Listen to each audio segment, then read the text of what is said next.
out of apartment 5B.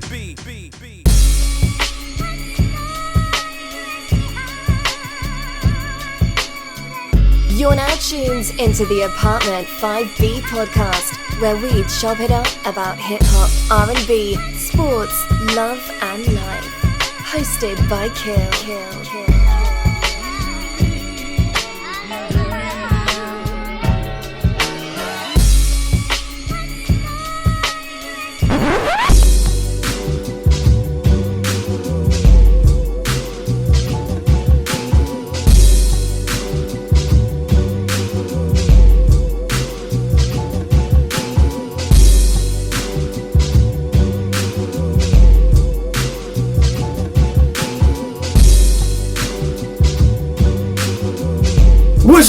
What's good? You are tuned to the Apartment 5B podcast hosted by your man, Kel. I got my squad with me in effect as always. We got Hoodie Vegas, who Porsche is requesting tonight out of BK. What's going on, fam? It's good, man. I ain't got no jokes right now. So, yeah. Now, here's the thing that people may not realize. Vegas has different personas. When Vegas rhymes, Porsche's favorite is Hoodie Vegas. For people out there who are Knicks fans, you may remember Hoodie Mello. Remember Hoodie Mello over the summertime when Mello was hooping in a hoodie and he was dropping buckets? That's Hoodie Mello. It's kind of how Vegas is when the hood goes on and you get Hoodie Vegas. It's nothing but beats and bars with that. We got the youngest in charge, JR. What's going on, fam? What's going on? Good to be here. Everything is good. My sis, the co-host, the dopest co-host. Let me explain. Let me take a minute to talk about Porsche, just real quick, because I'm not. You know what? I'm 50. I don't care anymore. All these other podcasts had these like female co-hosts who were just horrible to me. Like just across the board, they're just horrible. And I'm like, why are you here? Like, what do you bring to this conversation? And half of them ain't even eye candy. So it's not like you're not even bringing the eye candy. Like you're bringing absolutely nothing to the show. I swear to y'all, I have the dopest co-host walking the planet Earth with Porsche right here, who always brings everything to the show. When people are on Twitter and they're like, Kill blocked me because I don't agree with them, that's bullshit. I blocked y'all crazy asses because y'all fucking crazy. That's why I blocked you. Me and Porsche don't ever agree on shit. That's how our relationship started. That's the whole thing. We never agreed on anything. So this premise that Kill only wants you to agree with him is bullshit, because me and Porsche never agreed, and that's the exact reason I wanted her to be the co-host. Is because I didn't want somebody who was a carbon copy of me. I didn't want somebody to agree with everything I said. I wanted somebody to challenge me. I wanted somebody to... If Porsche wasn't here, we wouldn't ever talk about Pop, Blue, Quick, and a whole host of other dope people who deserve to be named. But I don't really fuck with them like that. So all that to say, Porsche, thank you for being here, co-host with the mostest. Thank you. And you know what? It's so good to be here. Love to see you guys. I look forward to, chopping it up. And you guys are amazing. So thank you. Thank you. No doubt. Y'all know me. Let's jump right into it. So last week, Ghostface Killer dropped the album. So what happened was, I think Wednesday night, they dropped the track listing. And I was like, God damn, who ain't at this party? Like, it had like 10 people. And then at the bottom it said, and many more. I was like, this shit look like a club flyer from Vegas, like from Morgan Vegas, like back in the day. It'd be like, hey, these are all the invited guests, and many more. Like, nigga, this is your album, not a party. And of course, the Pretty Tonys jumped in. Ghost could do whatever fuck he want, whatever, all those wonderful things. But somebody then reached out. I want to give them credit. It's at FATBIN, so at FatBinX74 asked me the question, well, what is the dopest albums with no features? Ooh. And I was like, I DM'd him immediately, and I was like, fam, if it's cool, let me use this topic for Apartment 5B. I don't want to answer it because it's a very dope question, and I don't want people biting your shit or my shit, so we gonna do this. So that's what this episode is about. What are the dopest albums that have no features? Porsche, you said that this was hard to come up with. Why was this a hard one to deal with? You know what, Kill? It's because, I was telling you a little bit before we started, but it's just that all my favorite albums, I realized, like all let me say, all the ones that come to my mind very quickly are all featured. There's at least one feature on it. So I'm like, damn, like I'm going back to like albums that I'm like, no, there was no feature. I'm like, nah, Buckshot was on that. Oh, AMG's on that. Oh, like, I'm like, damn, like every single album that I went through. So I had to go really far back, and I'm like, damn. And then I'm thinking, okay, there are quite a few albums that have no feature, but are they top 5? Like, am I willing to stamp my name on that to be on a top 5 list? So then it just became this really difficult task for me. So I'm really excited to see what you guys came up with. I've been looking forward to this all week, really. So yeah. Yeah, Vague, how was this for you? How was it hard? Was it? Well, at first when you proposed the question, I was like, what? And initially I couldn't come up with one, and then once I did, I can remember other albums where I'm like, oh, there's nobody on that joint. So I have older joints, I have newer albums, not top 5 material, because honestly that's an exclusive list when you start talking top 5, but great albums or excellent albums in a lot of cases. So I got a lot. Okay. Gerald, what about you? Was it hard for you, JR? And when you first came up with the topic, I thought it would be, but then I started because I was like, no, I'm not gonna go back to like the 70s and the 80s for that. I was like, I'm gonna stay 90s and go up as far as R&B stuff, and I just started coming up with stuff. And are these in my top 5, like Vegas said? No, because you start getting in another rim with that, and my top 5 albums, they got features, so I can't. So for those, but these are some dope albums that I do have. So I got like 7 of them that came off the top. So, all right, no doubt. I think for me, I'm one of the old dinosaurs who actually has songs saved on my computer and on my phone. Naomi is like, why do you take up 100 gigabytes of storage with all these albums? You could just get them on iTunes. And I'm like, I'm just old. So I'm literally able to just scroll through everything that I have in my iTunes to kind of be like, okay, boom, that didn't have a feature, that didn't have a feature. But we are going to talk about why did we lose albums with no features? Like, why did that go away? We're going to talk about it kind of like from decade to decade, because all my albums are from the 80s. You know what I'm saying? I don't have one album from the 90s. I have some listed, but I'm circling the ones that I would say are like still in my top 10 albums of all time. So, Porsche, why don't you set us off? What is one of the albums that you have that has no features? Okay, I'm gonna go with my number 5 because I ranked it from 5 to 1. So Did you get your text where I said you didn't have to do that? No, I didn't. maybe that's the problem. Yeah, I sent the text saying, that may be a little too hard. So, anyways, I did it in order. It took me again. This was a very hard task for me. So, I got "Take a Look Around" by Master Ace. But that had features on it. No, it doesn't. No, yes, it does. It has it's a Posse cut up on there, if I'm not mistaken. Oh. I knew this was gonna happen too. I knew it. Yeah, As I Reminisce has it's like, I forgot Bull's name. There is a feature on here though. It doesn't say it in the credits, but there's a feature on it. If I'm wrong, keep going with it, because I may be wrong. I'm old. So okay, and I did want to put a disclaimer that I really made sure, like, I cross-check these things. So if it's not credited, then I'm mad at whoever didn't credit or didn't ask for credit, because you're not a feature and you didn't exist. So if you did something, then sorry, but it didn't happen. Anyways, I got Master Ace, Take a Look Around. I love Master Ace. I think I talk about that quite a bit. I think Master Ace is one MC who I think is stellar at skits. But then this one, also, he's very on point. He's a concise rapper. I love the scratches on this album. Like, just everything about it is just very dope. And it was released in 1990. So this was one of the newer, like, I guess, everything. Yeah, it's around that time period that I had to choose from. So yeah, I mean, Take a Look Around. I'm not mad at it. And Kill, you're looking for credits that don't exist.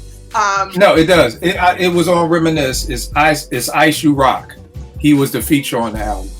Oh yeah. I remember it. I mean, this is one of my favorite albums of all time. So I remember. I'm like, no, there was another voice on this album. I'll add in. I guess instead of that, I'll say "Rhyme Pays" by Ice-T. I don't think there was a feature on there. Now I'm starting. Okay, you got me on that one. I don't think it was. I'm sure Twitter will become an upheaval, and I'll get 10,000 notifications. Rhyme Pays. I also love that album. I had that in the tuck just in case one of them, didn't meet the criteria. So yeah, that's got 6 in the Morning on it. I love that song. That's my favorite one. I know it was a single. I know it's frowned upon to love the single, but I do love it. Dope joint. And Ice-T, I'm not the biggest Ice-T fan discography wise, but his first few albums are first couple albums are very dope. So I did want to mention that. Anyway. All right, no doubt. First joint I got up, Criminal Minded. Everybody who knows me knows this may be the album I have played the most of any hip hop album ever, from the vinyl to the tape to the CD. Again, top 10 fave albums of mine. I probably would go in my top 10 GOAT list also. Again, Rel always breaks it down like with KRS, the different, I don't know, Vegas. What is it? The similes and the different things that, Rel's the English teacher, so he can break down all those things like that, but I just know when I heard poetry, wasn't nobody rhyming like this when I heard Criminal Minded. So again, I'm one of those people who's like, hey, love Rakim to death, deserves all the props in the world, but I think we really miss out on KRS-One here, changing the way a lot of MCs rhyme. 5 Mic album, I mean, there's not a skip on here. I mean, The Bridge is Over, South Bronx, The P is Free, word from our sponsor. Just a 5 Mic classic album for me. And the thing that, and again, Twitter will definitely correct us if we're wrong. My team right here will correct me if I'm wrong. If I'm not mistaken, I don't think KRS-One, at least for the first 3 albums, had any guest MCs on here. I don't think he did have a guest MC on By Any Means, and I don't think he had a guest MC on Blueprint. I'm not sure about Edutainment and Sex and Violence, but he's one of the few people who have seemed to always just rock Dolo no matter what. Like, even when it became cool to be on a Posse cut, it wasn't on his album. He may have been on a Posse cut, but it didn't make his album. So just something to note right there for that. Vague, what is one of your first joints? All right, I guess I'm gonna start with something a little bit newer. Stove God Cooks. At first, I was thinking like somebody's on there. Nah, no, it's all Stove God, the whole joint, every beat. In a lot of ways, it didn't even dawn on me at the time when I heard it. I didn't think anything about such and such not on it. And I guess that's because we just come from an era where you're not checking for that. Nowadays, people are checking for features. They get excited the more features you have. Probably why Ghostface did what he did, to be honest. But just being an older hip hop head, when that joint dropped, I was just into Stove God, especially when you're talking about a debut album where you know nothing about a cat. Even if he's not going to tell his whole life story, you kind of get to know them on that debut. And for him to not have no features and everybody that's like love that album like that, I think that's just pretty dope for it to happen today, as opposed to back in the days where it was a little bit more common. So Veg, what I think is so dope about that pick is the funny thing is I didn't even try to go for anything in the 2000 pluses, so I didn't even attempt it because I just was like, I know it doesn't exist, and it's like one of my favorite albums and it exists, but I would almost love to say that needs to be a rule. Like, your debut album needs to be your debut album. Like, if that was a rule, like in hip hop, I'm like, yo, no features on your album. Like, you carry the whole load yourself. You know what I mean? So But we'll get into all that stuff later. JR, which one of your picks, good brother? All right. Well, mine is strictly R&B stuff. So yeah. You said don't put it in order. So my first one is D'Angelo's Brown Sugar.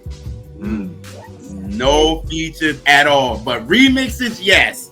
But no features at all. He carried this whole album on his own, and yeah, like you said, that's how it should be. It's like you and we're getting introduced to you, and D'Angelo, we got introduced to him through that whole thing. So that's my first pick. Now tell me this, JR. Are there a lot of features in R&B? Like, do a lot of people? I mean, go ahead.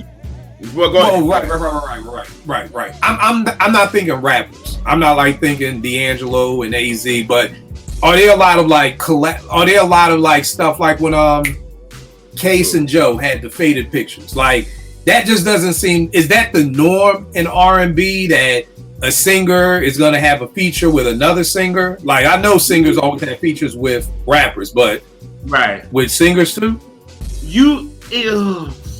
It's not as common, but it happens. You know what I mean? Because I mean that Joe and Case was a big deal when it came out because there wasn't really nobody doing something like that. So that was a big deal, but it like, because I know with Mary, what's the 411? You got KC. Right. My Life. Are there any features? Yes. I mean, KC's on You Gotta Believe.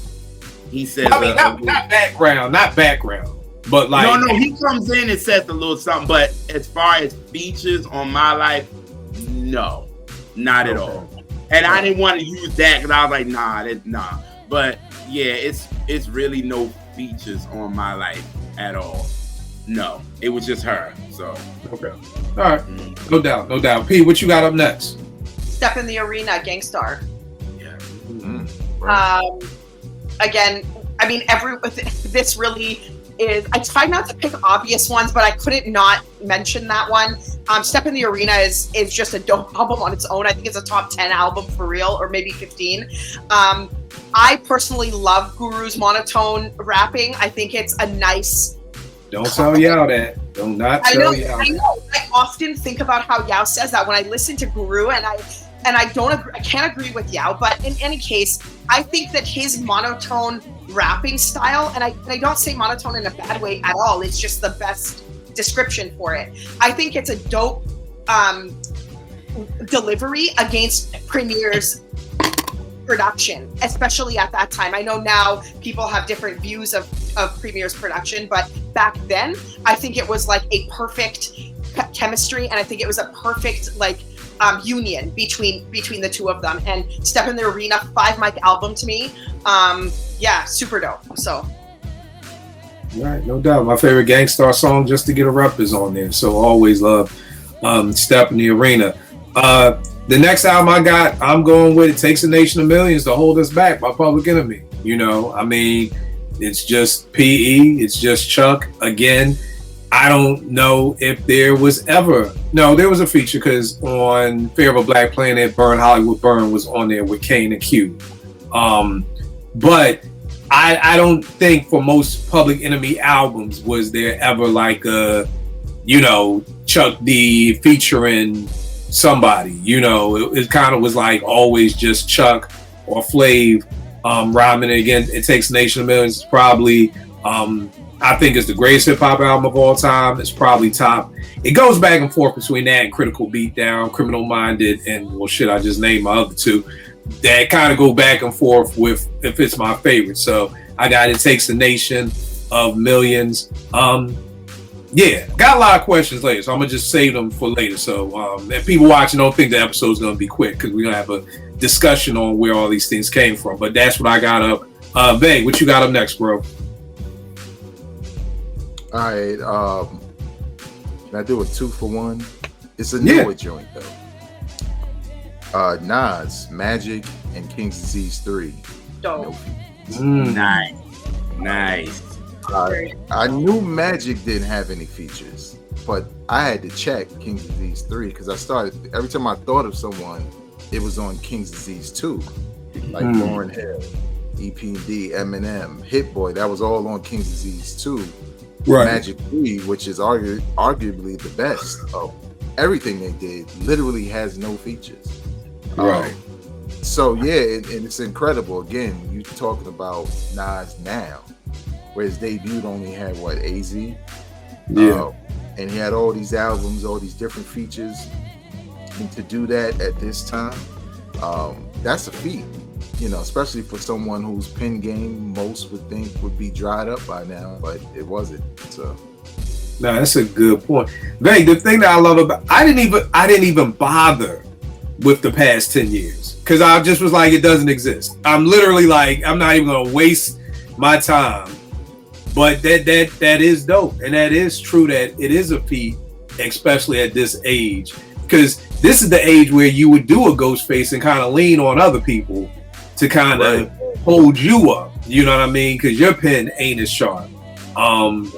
That's a whole nother feat that almost, it's another kind of little accolade we got to give Nas. Like, not only a 6-album run, but how many of those albums didn't have features? I know KD1 did, KD2 did. I don't know about Magic. Well, no, because Magic 2 had Wayne and Magic 3 had 50. Right. Right. So honestly, but still, like, the best 2 out of the 6, in my opinion, they don't have no features on it. Mm-hmm. And that's it's crazy. So yeah, man, shout out to him for that. yo, I swear, lately, man, Nas has been knocking at that number 1 spot. Porsche, I know we got big, but I mean, I'm not gonna hold y'all. I made this I called Michael and Quincy mixtape, and it's just like my favorites of just those 6 albums, and I'm just like, yo, this nigga is knocking at the door, man. Like, that nigga is really knocking at the door for that number 1 spot, man. So JR, what you got up next, man? I got Darnell Jones, Where I Want to Be. Great album. Yes, there are no features at all. I mean, everybody, you know, you think of that, you know what's up, you think of Left Eye's verse, but it was a remix, so it's cool, you know what I'm saying? But other than that, it's just fully him, and it's his second album for real, because everybody thinking that's kind of his first, but it ain't. But he had no features on that joint. That joint just straight ill to me. Like, I go back and just listen to that joint. That joint is so ill. So that's definitely one without no features on it. All right, no doubt. P, what you got up? Paid in Full, Eric B. and Rakim. That, again, another top 10 to 15 album, if not top 10. I mean, top 10 for sure, but if you don't want to put it there, you know, it's still a top album. This is Rakim, where he gets all the accolades for being the, you know, rhymer that he is, and changing the style of intonation and style and technique of rapping and all of this. This is the album that did it. So for me, I think it goes without saying, and I love that there's no features on it. I love that the 2 of them are listed. They carry the album. It's dope as hell. Highly, you know, sought after, and it's got a ton of accolades, and I think it's absolutely deserving. So I love that I can mention it here. So yeah, Paid in Full. Yeah, that was next up on mine. I mean, this album, here's the funny thing, I always tell people about this album.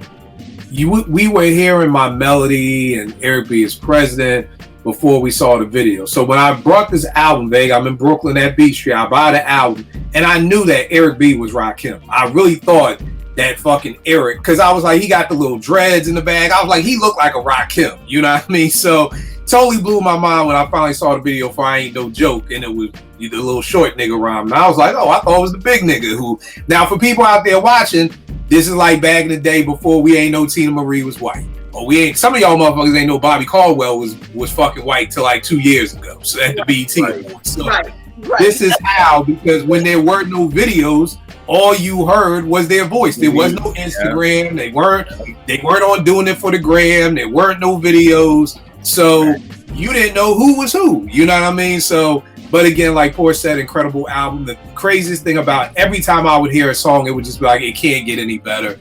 And it just kept getting better. I remember hearing My Melody and just being like, yo, this is incredible.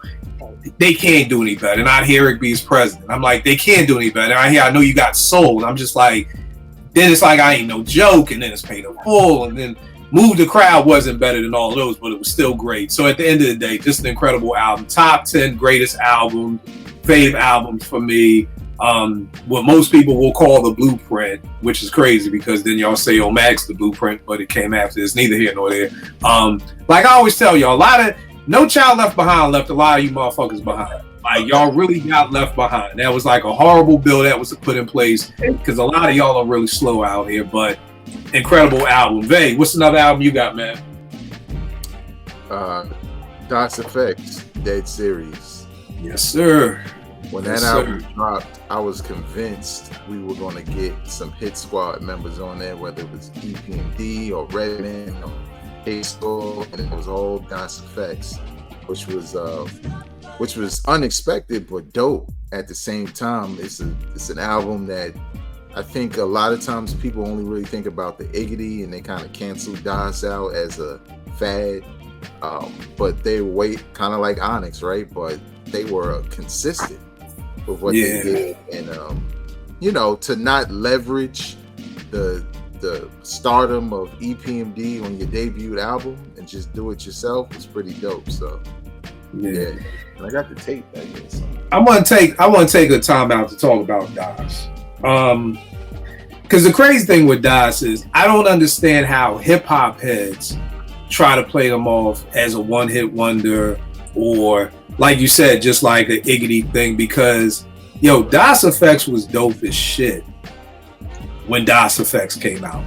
You know what I mean? Like the whole Fatigue, the whole Sword. People started shooting videos in the underground after DOS did. I'll never forget, Scoop had a Band-Aid under his eye, and like they was on like some show, and it was like, nah, nigga, I just cut myself. I just got like people were wearing Band-Aid. Like these, I remember they was in that HBO movie Strap with Bokeem Woodbine and Fredro, and just that little scene, and they even was like, yo, I don't Iggity do that. It was like niggas love that shit. So I get why outsiders will come back and say, oh, they was just a one-hit wonder. I don't understand how hip-hop heads, especially if you were outside at that time, now try to front on DOS. Like that's the part that kills me. Like these dudes was like the first dudes to really have locks like that. Like them dudes looked menacing. Like it was like, yo, these two niggas look ill, like dope. Like, so I just don't get that as hip hop heads, how we try to just like throw them to the side. I get the second album, the beats were not that great, but lyrically, and maybe it was because at Morgan at that time I was hanging around a lot of MCs and they were like, yo, do you hear what they're saying though? Like, them niggas was bodying that second album. Like, really showing y'all that they had skills, but it was kind of like, we just was waiting on the Iggity. You know what I mean? And when niggas didn't hear that, it just got thrown out the window. And then I think, Veg, you said on a previous episode, by the time we got to Hold It Down, which to me is another, if it wasn't 22 songs on that album, and they trimmed that down to 14, that could be a 5-mic album. Because they put in work again on that album. So again, it's just when people say that, it almost, that's one of those things that I'm like, I actually may question your hip hop head ability right there. Like I may have to pull your card, like, because Veg, what I've realized is when we were at Morgan, a lot, hip hop was cool. Everybody listened to it. But once niggas got married and had kids, that's when I really started to sit back and be like, oh, y'all niggas wasn't really heads. Y'all niggas just like rap music. Like, you know what I mean? Like, it was cool to talk about on the bridge, and it was cool, but like, you ain't on campus no more. And like, so y'all really weren't heads. Y'all just fucking listened to the music type thing. But yeah, it's kind of the thing where, if you're around it and everybody's talking about it and you want to be a part of the conversation and maybe you get into it, but you may, like you said, you may leave school and look at that as a moment or as a fad or as a memory. But what they don't realize, we walked in that motherfucker on some hip hop shit, and we left the same way because that's on what some we hip hop shit. Right. So yeah, it's sad, but you're right, man. Like DOS Effects, even on that second album, because I bought that no problem, and I listened, and at first, I was like, damn, they abandoning the whole Iggity thing because everybody's using it. And on second and third listens, I was like, oh nah, they could rap. You know, it's all about the wordplay. So, dog, that Give Me the Microphone, dog, like those three songs that set off the second album, them niggas is going in on. They putting in work.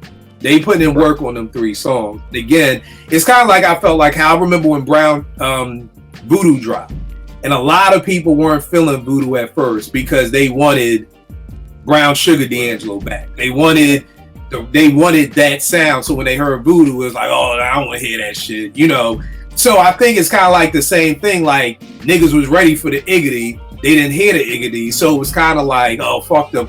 But here's the wild part, and it's where it really, I don't understand it. To me, the greats are the people who can come out with a style, people bite the style, and then they go do something totally else. Dilla did that. When JD came out, because I always say JD and Dilla are two totally different people. When JD came out, it was all Tribe Called Quest, Howard University, Incense music. You know what I mean? Everybody bit that shit. He said, y'all can have that. I'm going to do this donut shit over here. And change his whole style. You know what I mean? Timbaland did that. It was like, oh, y'all want to bite my drums? Cool. You keep that. I'm going to go over here and start doing some old electro, more future sex love sounds. Shit, y'all can keep that. Y'all good. But when Das does the exact same thing, and it's like, y'all bit our shit. Here's the part that kills me with Das. Niggas bit they shit. Why we not mad at the niggas who did the bite? right. Why we mad at the niggas who got they shit bit? It's like Jay-Z said, y'all respect the one who got shot. I respect the shooter. I never respected the nigga getting hit 9 times. That don't mean shit to me. A lot of niggas get shot every day. I don't respect the nigga who gets shot. I respect the shooter. How are y'all getting mad at the people for changing their style because everybody bit it, but not getting mad at the niggas who bit it? Like, Das is just one of those. We gonna move on because I could be here for hours talking about Das, and they're just one of those groups that I want to do a case study. This is like what I want to do in life. I want to work for a university, namely University of Maryland, so they could go there for free. But I'll just want to do case studies on hip hop because it's like this Das thing just blows my fucking mind. Like, I just don't get it. And then you come back and hold it down with No Diggity. Yo, No Diggity was crazy, my nigga. Okay? Real hip hop. I remember I had Deltas want me to do their mixtape for their step show, and they wanted to come out the fucking Das's no hip hop. I mean, the real hip hop. Like, Das just it blows my mind with Das. But and what's crazy about that album is they brought the Iggity back, but they used it in what's sparingly more effective, right? And it was dope, right? So it's crazy. Iverson came in the league. What they do? We gonna ban the crossover. We gonna start calling it a carry. He had to adapt, and still went out there and put up buckets. And we applaud that nigga for it. Das does the same exact fucking thing, and they a one-hit wonder. I don't get it. JR, what you got up next, bro? Faith's debut. Oh yeah, that's a great album, man. Oh my God, that's a great album. Yeah. That is a great album. Even though, I mean, she technically did have a feature, but then it got taken off. So you know, so it's just. What was the technical feature? Won't live it no more with Time Mary. I didn't know that was supposed to be a duet. It's like if the first 500,000 copies, Mary's on it, but then Mary asked to be removed, so Faith had to do the song by herself. So. Do you know why Mary asked to be removed? The whole Puff shit. You know, she was mad that, Puff used Faith for her image and all that kind of stuff. So Mary tried to act like. Because wasn't Mary, when Big died, Mary was cool with Kim. And Faith didn't fuck with Kim because Kim was fucking Big, right? So she realized between Mary and Faith. Yeah, because Mary knew Faith first because Mary, Faith was working on My Life with Mary. And they were songwriting with each other. And then I guess Mary met Kim and then them two got cool. And yeah, because Missy got cool with Kim too. So it's like, because Missy used to babysit China and all this kind of stuff. So it's just a lot of people kind of switched. on Faith a little bit and went to the Kim side, knowing that Lil Kim and Big were together and knowing that she was married to him. So it's just a lot of that. But Mary got off. Mary was like, take me off. She says to this day that she didn't, but she's lying. She knows she wanted to get off. So she got removed. The guy, No. the original. You saying is that on YouTube? Yeah, the original one is on YouTube. Yeah, you can find it on YouTube. Yeah, you can find it on there. You can tell both of them high as shit on it, but they high as shit on it because Puff, they didn't even want to do it. They didn't want to do Love Don't Live Here No More. They didn't want to do that at all. But then that would make Mary pissed because she did I'm Going Down by Rolls Royce. So why would you have Faith do Love Don't Live Here No More? So it kind of... Yeah, I'm telling y'all, Puff has always been the I don't chase, I replace. You know what I mean? Mary on up down, no problem. I'll get my Mary over here with Faith. You know what I mean? Big died, no problem. I got another nigga over here who sound like Big, named Sean. We gonna go with that. You know, Mace left, no problem. I'm gonna get another nigga look just like Mace. Well, not look like Mace, but nigga from Harlem. We gonna get Loon. Like that's just Puff's MO. You know what I mean? Like I ain't gonna try and rebuild this. It's a template. I'm gonna get. It's like Phil Jackson with the Bulls. Like, nigga, I need a white point guard, John Paxson. He going, no problem. Give me Steve Kerr. You know, you got a Luke Longley. Just give me this other ball. Give me Bill Carter. It's a template. We ain't getting no new players. We just gonna replace the players we got. So Puff was like, I ain't out here looking for no new talent. I'm just out here looking for a carbon copy of the talent I already had. So, you know, that's what Puff does. P, what you got up next? Great Adventures of Slick Rick. Same thing here. That's funny. Good one, Porsche.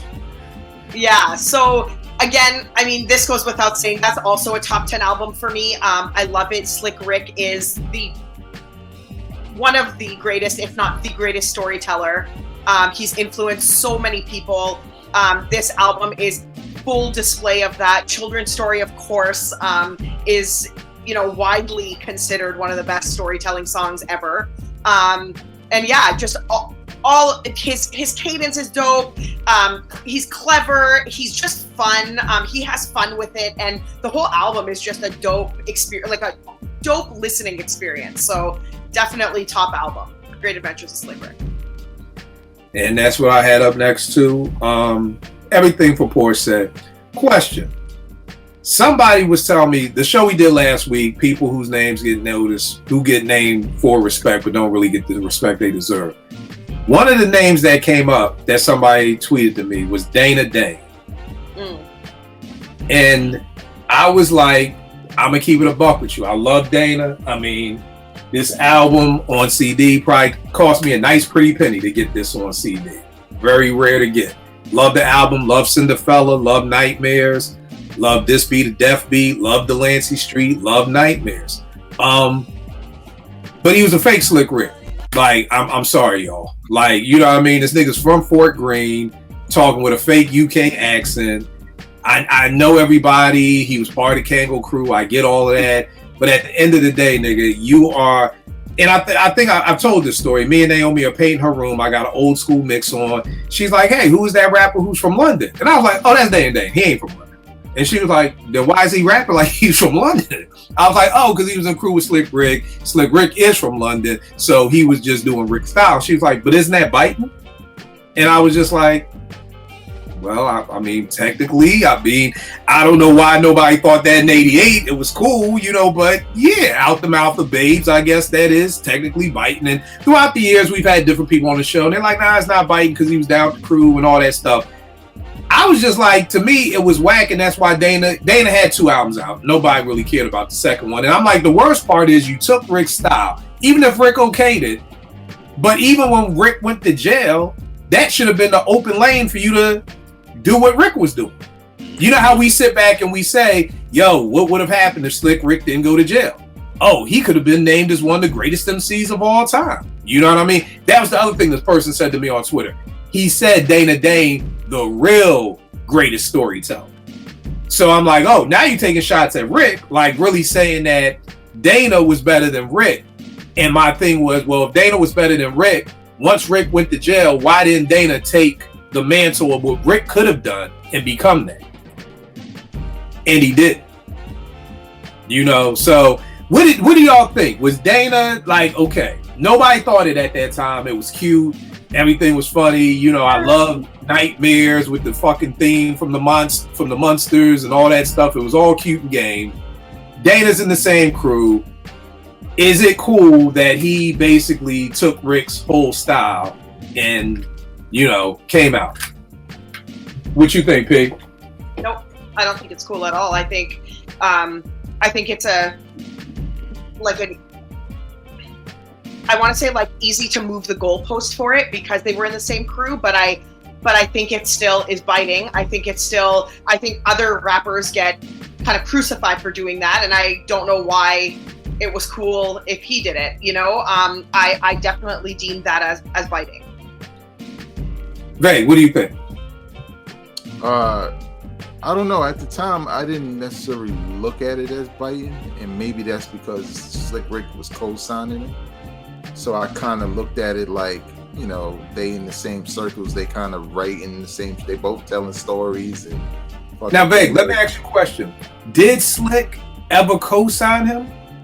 Because they never did a song together. Like, because I thought the same thing. Like, I was like, well, Rick was cool with it. But I was like, was he? Like, Rick never came out and said, hey, Dana's my guy. This is cool, y'all. Don't stress it. Or we going to do a song together. Or we going to do a Kangaroo Crew posse cut. Like, did Rick co-sign it? Well, you could look at it this way. Ghostface never really said anything bad about Action Bronson until Action Bronson said something. So it's not something that's going to jump out. Now, the only reason why I know there wasn't anything there, or at least I thought it wasn't, is because of Video Music Box. When you're looking at them at a concert, at a show together, you're like, oh, they all crew. So, you know, maybe that's why they're not a formal group. Maybe they thought about being a group. But in a lot of ways, I mean, anybody who says what they said to you is just nonsense, because his album is not better than the Great Adventures with Rick. So you can't do him better. And then I think I don't think people knew he was from BK. I didn't know that until I saw him. You know, the only reason why I knew he's from BK was because in Cinderfella Dana Dane, he says something about from the projects in Fort Greene. So that's the only reason why I knew he was from Brooklyn, was just because, and I stayed in Fort Greene. So it was like, oh, okay, he's from Brooklyn. That's what's up type thing. But yeah, I don't think like a lot of those rappers back then didn't like wear on their chest where they were from. Like, I don't know if Big Daddy Kane ever said Brooklyn. Like, right, but I mean, just like in his rhymes, like I don't know if like during Long Live the Kane he ever said Brooklyn. I think because of Vapors, I think there's something. There's somewhere in his early history where I knew he was from Brooklyn, but I didn't know Slick Rick was from London. Right. 88. I'm 11 years old. I'm thinking it's a style. Okay. Shit. It wasn't until later I'm like, oh, he's actually from London. I thought he was putting on a voice, and maybe that's why for me, if Dana Dane did it, it was like, it's right. That makes sense. That must be some older shit. You know, old niggas like to sound like they from London. Like that's the shit. And wear Kangos and shit. Right. Gerald, what about you? Did you think it was biting? Like y'all said, I didn't even know a lot of it. You know what I'm saying? But I do agree with Porsche. I think at the end of the day, you biting. Like, you know what I mean? Like, you biting Slick Rick. Like, yo, you could have did your own thing. Like you said, Kill, after Slick Rick went down, it could have been, he could have went through the roof. Yo, the lane is wide open for you. Wide open for you and nothing. You want to sound like you from London and do tell stories? Nigga, boom, there you go. You got it. Nobody's in your way anymore. And it didn't work.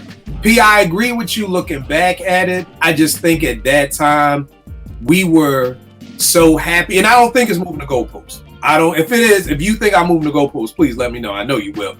But I don't think it's moving the goalpost because I know at that age, we just wanted to hear hip hop. And I don't know if there were any rules that were like in place at that time. Like what I mean by that is like, there was a time Naomi hung out and she may have came in at 11, and I'm like, oh, you just walked in the crib at 11. She's like, well, you didn't give me time to come home. And I'm like, shit, you're right. You know what I mean? I didn't put any standards in place for you to be able to know what you can and can't do. So again, Ace said in 1988, there's a sign on the door, no biting allowed.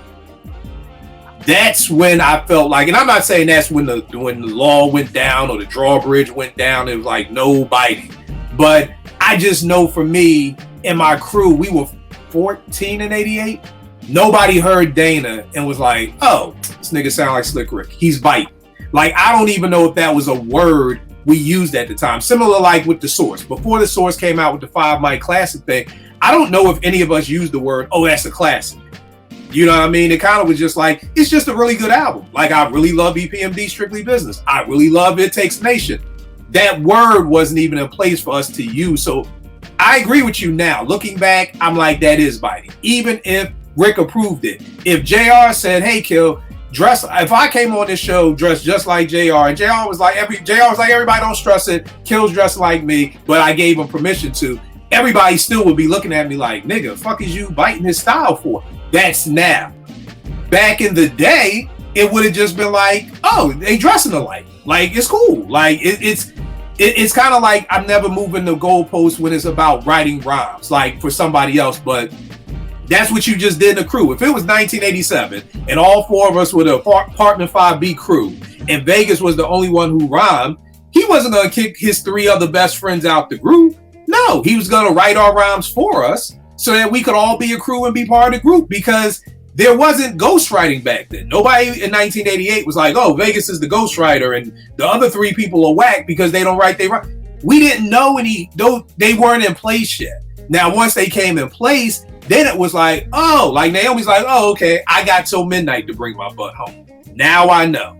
You know what I mean? But back then, I don't think there was any laws in place to say you can. Finesse and Quist. Them niggas was like this, the other version of Salt and Pepper.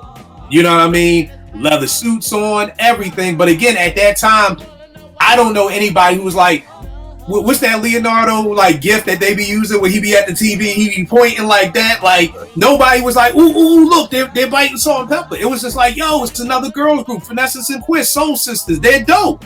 Like, I don't even think it was in our minds back then that now we look at it, I'm like, they biting like shit. Like, you know what I mean? So, I for me at least, I don't think I'm moving the goalposts. I just don't think those laws were ingrained in us yet to be able to say, no, you're biting, or no, you know, you're just like that person. What are you gonna say, P? I was gonna say, I mean, the examples you used are very different because they're like, to me at least, and I don't know if you agree, in a group, in a crew, especially if someone wrote for someone, that was because you want the success of the crew. You're a crew, so you don't want to, like, you're thinking, I'm going to do whatever it takes to make my entire collective or my crew successful. So if I got to write a rhyme for them, that's cool. And that works, and that's okay in a crew and at that time. Same with dressing alike. Again, it shows uniformity. If you're a crew and you dress alike, that shows solidarity. It's just the thing.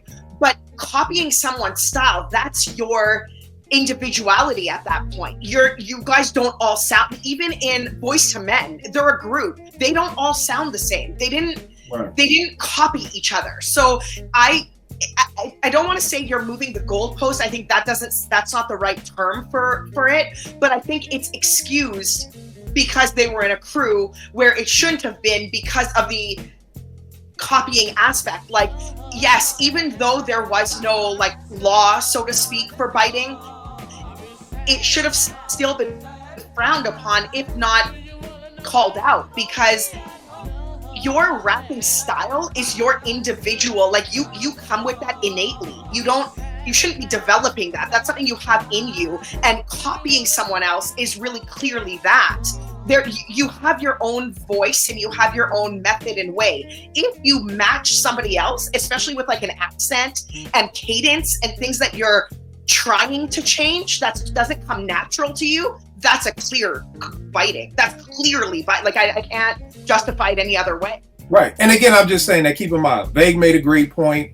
he was like, yo, at 10, he just thought Rick was like, that was the style. He didn't know Rick was from London. So again, maybe at 14, it's hard to say something is a word that nobody's even using right now. You know what I mean? Like the word copycat, but we use the word. Well, I mean, but well, in the hood, nobody was saying copycat. No, nobody. Nobody would be like, "Oh, you're a copycat in this style." I'm talking about the concept. We knew what a copycat was conceptually, not terminology-wise. Forget the actual like specifics of the term. I'm talking about. Yes, you didn't have to call it biting because biting didn't exist, but you knew what a copycat was. You knew the principle of that. You knew what it looked like. But I think the crazy part is, like I said, just for me and my crew, that's all I could speak for. Maybe other people. I'm not trying to get mad at a 14-year-old kill. I'm just saying. Right. No, I'm asking. I'm thinking like, why didn't we? So that I'm not disagreeing with you per se, but I am saying like, okay, thinking back, well, why didn't we think that was biting? And again, the first thing was at that time, I think we just wanted to hear hip hop. You know what I mean? We just wanted to hear hip hop. Like, why didn't we think it was corny when Jazzy Jeff and Fresh Prince came out with, Girls Just Don't Understand over the I Dream of Jeannie thing? Like, looking back at it, like, oh my God, they're rhyming over I Dream of Jeannie. Nightmares is rhyming over the Munsters theme. Like, why didn't we think this was corny? But it was just like, hip hop was so new, we were just happy to hear it. And at the time, that was fly. I remember hearing Girls Don't Understand for the first time and being like, oh shit, they rhyming over I Dream of Jeannie. That's dope. So the 12-year-old kill was like, that's incredible. They rhyming over I Dream of Jeannie. But what were you going to say, Bang? I was going to say to both of your points, I think at probably in the 90s is when hip hop got a little pretentious a little bit with the rules and shit like that, and I was a part of it too. Back then, it was all fun. If you had a song that was fun, it did not matter what sound. That's not how people were thinking in hip hop. They weren't really thinking like Dana Dane sounds like. I knew he sounded like him, but I didn't think, oh, he's just biting off him, because the crew culture wasn't just. It's not the crew culture it is today. It's not the crew culture it was in the 90s when, Wu-Tang and each member has a different style. Crew culture, usually you can have 5 people in a crew and they could all sound the same. They could all dress the same. That was their thing. And that's kind of coming from the older hip hop joint where with the routines and stuff like that, they all rhyme the same and stuff like that. But I think in hindsight, especially after we went through a period of really like saying, yo, no biting, which I think was really the 90s more than anything, when rappers really started pressing anybody who sound like them. I think that's when it changed, where we started to be like, well, yeah, this dude Geronimo. I was getting a little nods from him. I was like, I'm Queens and I'm getting a vibe, but I still like the record. But Nas might not have liked that shit. You know what I'm saying? So I think after a while it got strict. But in hindsight, when you look back on it, it's like, well, why would you? This nigga's from London. Like, why would you? Right. Why would you? It's not a style. You're with him. I'm 11, but you're a grown man and you're with him, so he rhymes like that because that's the way he talks. And I don't think that's why he's not remembered. I just think he just had one good album, one good run, and just got forgotten. Right. And this weird, Vay, because you make a great point with the 90s, because here's the crazy thing. I just got finished going on a whole Das Effect spill on why didn't nobody get mad at the people who was biting Das. Everybody was biting Das. So that's the weird part. Like, it's like, even if when the rules got put down, nobody was mad at all these people biting Das's Iggity style. I remember this. Dilla was talking. Yo, High Tech was sounding very Dilla-ish for a minute there. Very Dilla-ish. Okay? And Dilla even said, yeah, I hear a little something over there, Tech. I hear you. But nobody was like, oh no, we don't like that song, The Blast by Reflection Eternal, because it's using hand claps and bass tones the way Dilla would. No, niggas just was like, yo, I fuck with The Blast. You know what I'm saying? It's probably one of Talib's biggest songs. but it sounds straight Dilla-ish. JR, everybody out the fucking Touch of Jazz crew sounds all Dilla. Y'all know how I feel. Them niggas owe Dilla family 10%. Fuck the tithes and offerings. You gotta send them shit to the Yancey family because all of y'all shit sounded Dilla-ish. And ain't no mumbling nigga said nothing about Jill Scott album sounding Dilla-ish, music sounding Dilla-ish. Music sounded like a straight carbon copy of D'Angelo. When I first heard Just Sunny, I was like, oh my God. And he got cornrows in the video. Like, come on. Like, so it's weird that, you know, with the biting and Porsche, maybe there's another episode on like how and where the goalpost gets moved. Because even when the rules and the parameters were set in place, we have still given grace to people to bite. Yeah. And there's no problem with it. But then when other people bite, it's like, hold up, you sound just like him. But if that's the case, Common should have lost his career 30 years ago when that nigga came out sounding like DOS Effects. Like, no, nigga, that shit is whack. We don't fuck with you. Bye. And then I at least wouldn't have to see Common in movies anymore. But that's the problem. Like, we pick and choose kind of like who's it. And again, I love Pete to death. I heard that Militia remix, and I was like, yo, Preem killed this remix. Niggas were like, oh no, that's Pete. And I was like, okay. Like, love Soul Survivor to death, but True Master, that was Preem style. The chops and the strange noise every 8 bars. I heard Priceless by All City, and I said, this sounded kind of Primo-ish, everybody. But nobody said nothing about Pete biting back then. Not you, Porsche, because I didn't even know you back then. I'm just talking about the people I knew. Wasn't nobody saying nothing about that sounds kind of Primo-ish. Nobody was saying it. So again, you know, and it goes into the what's an influence, what's a straight up and down bite, with, you know, it dives into all those things. But the reason why I love what you said, Vague, you may have not thought nothing about Geronimo, but Nas did. Like I said, Dilla made a statement. I forgot where it was, but not an interview. I heard his voice saying, yeah, Tech is sounding kind of like me. Like, so again, maybe the average fan didn't hear it, but Dilla felt some kind of way about it. Like, come on, bro, the hand claps, come on. Y'all know that's my shit. You know, y'all know that. You know, the bass tones like that, like, come on, man. You know that's my shit. So it's bugged, and that's no disrespect to Dana, because like I said, Dana, that's one of the most expensive CDs I paid for because I wanted it. It's a great album. I love Dana, but at the end of the day, my nigga, you was sounding like Rick. JR, who you got up next, bro? A. Marie, All That I Have. Debut album, right? Yes. Completely just her, really, like, no features. She ain't need nobody. Like, this album is just the shit, like, for real.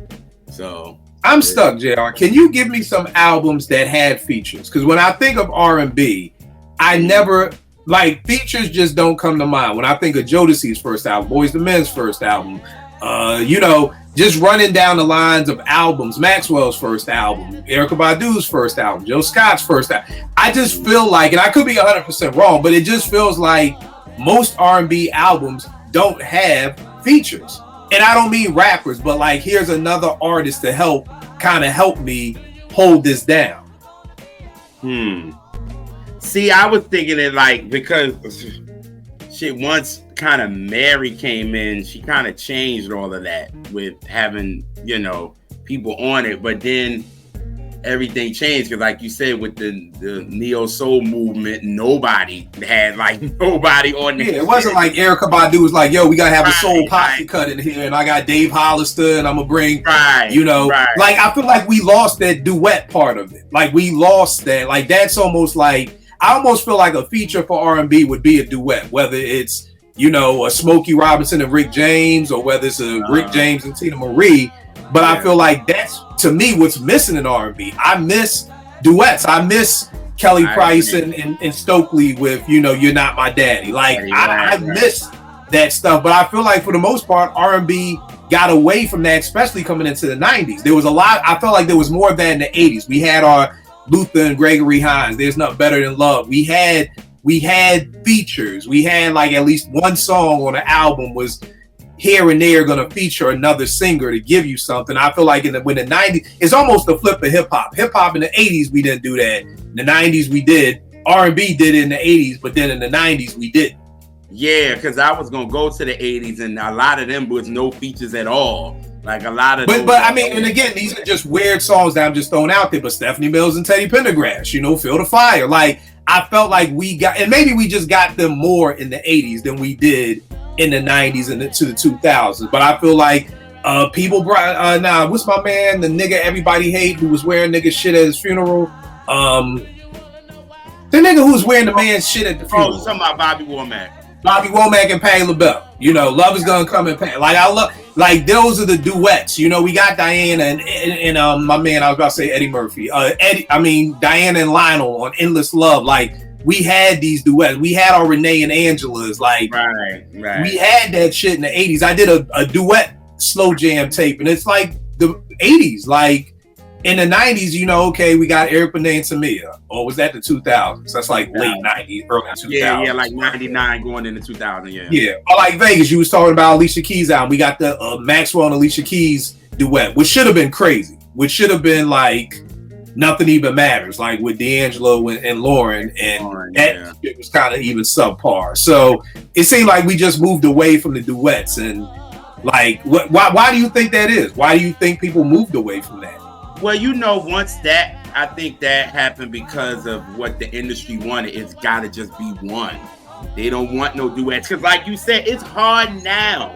Like, there's no duet out. I think we did an episode, and I think somebody, the last one somebody threw out was her and, what's his name, with Best Part. Yeah. And that was the one that we came up with. And it was just like, nobody's really doing duets no more, because I guess everybody stuff don't fit and artists don't fit with each other. Maybe that's what it is. I don't know. I think we got away from that because it's just, again, the powers that be just want one, and that's it. And it's just like, it's gonna be it. You don't gotta do no features with nobody. It's just gonna be you, and that's it. So yeah. And I mean, the crazy thing is because there was so many great ones. I'm like, yo, Make It Last Forever, Your Smile, I'm Born Again, Love Is Finally Come at Last, Johnny and Stacy. Where do we go from here? Like Ebony Eyes, Fire and Desire, The Closer I Get to You, Love Song with Karen White and Babyface, We Can't Be Friends, which was my shit with Deborah Cox and RL,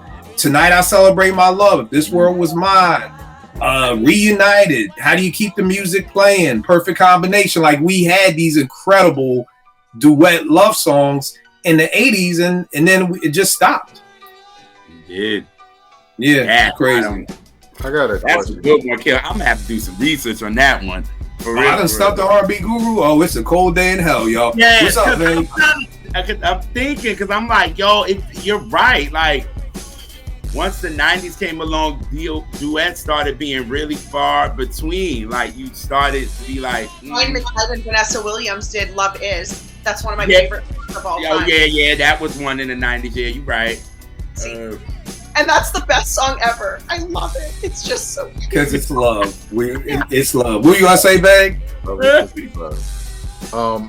was gonna say it feels like when it comes to like R&B and soul, especially back then, like there was a I don't want to call it like a bandwagon, but kind of like a bandwagon thing where it worked for one parent, so record companies started doing it a lot.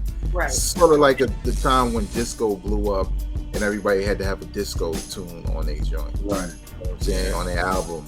So I kind of feel like, it was a phase where, it was just because a lot of them songs you named, I mean, it just was hit. So I'm working for a record company. That's a part of the formula for one of the albums coming out around that time. But maybe a lot of politics with that, right? Behind the scenes with contracts and performances and things like that. And it probably started to get so sticky that now they just don't touch it. That was the 80s and the 70s and stuff like that because it worked. And later on, it just was like, yeah, we're not even gonna bother with that shit. We're just gonna do us or do these, have these rappers. And it's funny you say that, babe, because I was gonna just ask JR, like, do you think in the 80s it was the label saying, okay, y'all two need to get together? Like, like with You I'm Born Again, that's Sarita and who else is that? JR? My brain is failing me. With You I'm Born Again. Oh, shoot. Dang. Oh my God, I had a brain fart. Damn it. I know you talk about it's right on my Right, but I'm just wondering, like, is it like probably like what Vegas was saying, like the record label? Like that time I always talk about Gangstar took us out to lunch, and I'm like, Guru, why the fuck you doing songs with Jodeci? He's like, cause I fuck with Jodeci. Like these niggas cool as shit. We get high, we get drunk together. Like nigga, what the fuck? Like, you know what I mean? And it kind of just opened my eyes up to like, oh, well, everything doesn't have to be a record label thing. Cause the second I heard Guru Gangstar doing a song with Jodeci, I'm like, oh, here the fuck we go. Now we gotta get a radio. Like he's like, no, I fuck with them. Same thing with Face. Like I fuck with Scarface. That's why Face is on the album. Like it ain't about we trying to get the Texas crowd. So like I'm just wondering, like, could Smokey? Well, you said they both were on Motown with Ebony Eyes. That Smokey and Rick was on Motown. So like Vegas said, maybe it was the albums, the album, the record labels doing it versus more so just Rick James being like, hey Smokey, we should do a song together type thing. I mean, could have went down like that because I mean Rick wasn't following nobody's shit for real. Rick was gonna do what Rick wanted to do. So if he wanted to do this duet with Smokey, I mean he probably did, but I just don't. Oh God, I mean we had our duets in the 90s, but it just wasn't as much. I just felt like it kind of just went from a lot in the 80s, fewer in the 90s. It kind of just gets fewer and fewer and fewer by the year. And I think again, like to Vegas's point of record labels, I think is the further you get, now you have to deal with the getting permission from your labels. You know what I mean? So even if Jill Scott does fuck with Erykah Badu, it's kind of like, are we gonna? Like I wondered that, like why didn't these two do a song together? Like y'all steez is kind of the same. You know what I mean? Y'all run in the same circles, or is it just kind of like they were totally different people, but for some reason I just always looked at Jill and Erykah as kind of like in the same stratosphere. Like they're totally different. Yeah, but they kind of the same, which is why they ended up doing that versus, because it was almost like on that Dave Chappelle block party. It was like, okay, Erykah's on stage. Oh shit, Jill's on stage too. Like, what's gonna happen? They kind of put them together too, because it's like Erykah is more bluesy and Jill is like more jazzy. So it's like they kind of they're two totally different people. Totally. But they try to. So when probably Jill and Erykah probably been wanting to do a duet with each other. Probably have to. Well, Jill kind of felt a way once they threw Erykah on "You Got Me." So it was like. She was already pissed, so she probably was like, I don't want to do no duet with her, you know what I'm saying? So knowing that, and it probably went further along, but then they realized that they mad cool with each other, but the label probably wasn't going to have that anyway, because they're going to be like, that's your comp. So we don't want you to do no duet with your comp, for real. So it was like, nah, they wasn't on no Brandy Monica tip. So it's like, nah, we ain't doing that. Yeah, Brandy Monica ruined it for everybody. Right. JR, did you just go or? Yeah, I just went. All right, Porsche, you got my last one, MC Light as a Rock. Are you gonna flag me? Is there a featured MC on there? You said Light as a Rock, right? Yeah. Okay, good. Just making sure there's no hidden people on there. Anyways, as you guys know, MC Light, top 10 MC for me. That's girls, men, whatever. She's just top 10 all time for me. Light as a Rock is the reason, really. That album is stellar. 5 mic album on my top albums list. It's got A Cramp to Understand You, Paper Thin, 10% Disc. Like, she is amazing. And I just love everything about her and this album. And I honestly bring it up as often as I can. So I just am so glad that this fits right into this category, because dope album. Yeah, I don't know why, but I just feel like Light is one of those people too who could have got named last week. As I feel like her name comes up, but not as much as it deserves to come up. But yeah, great album.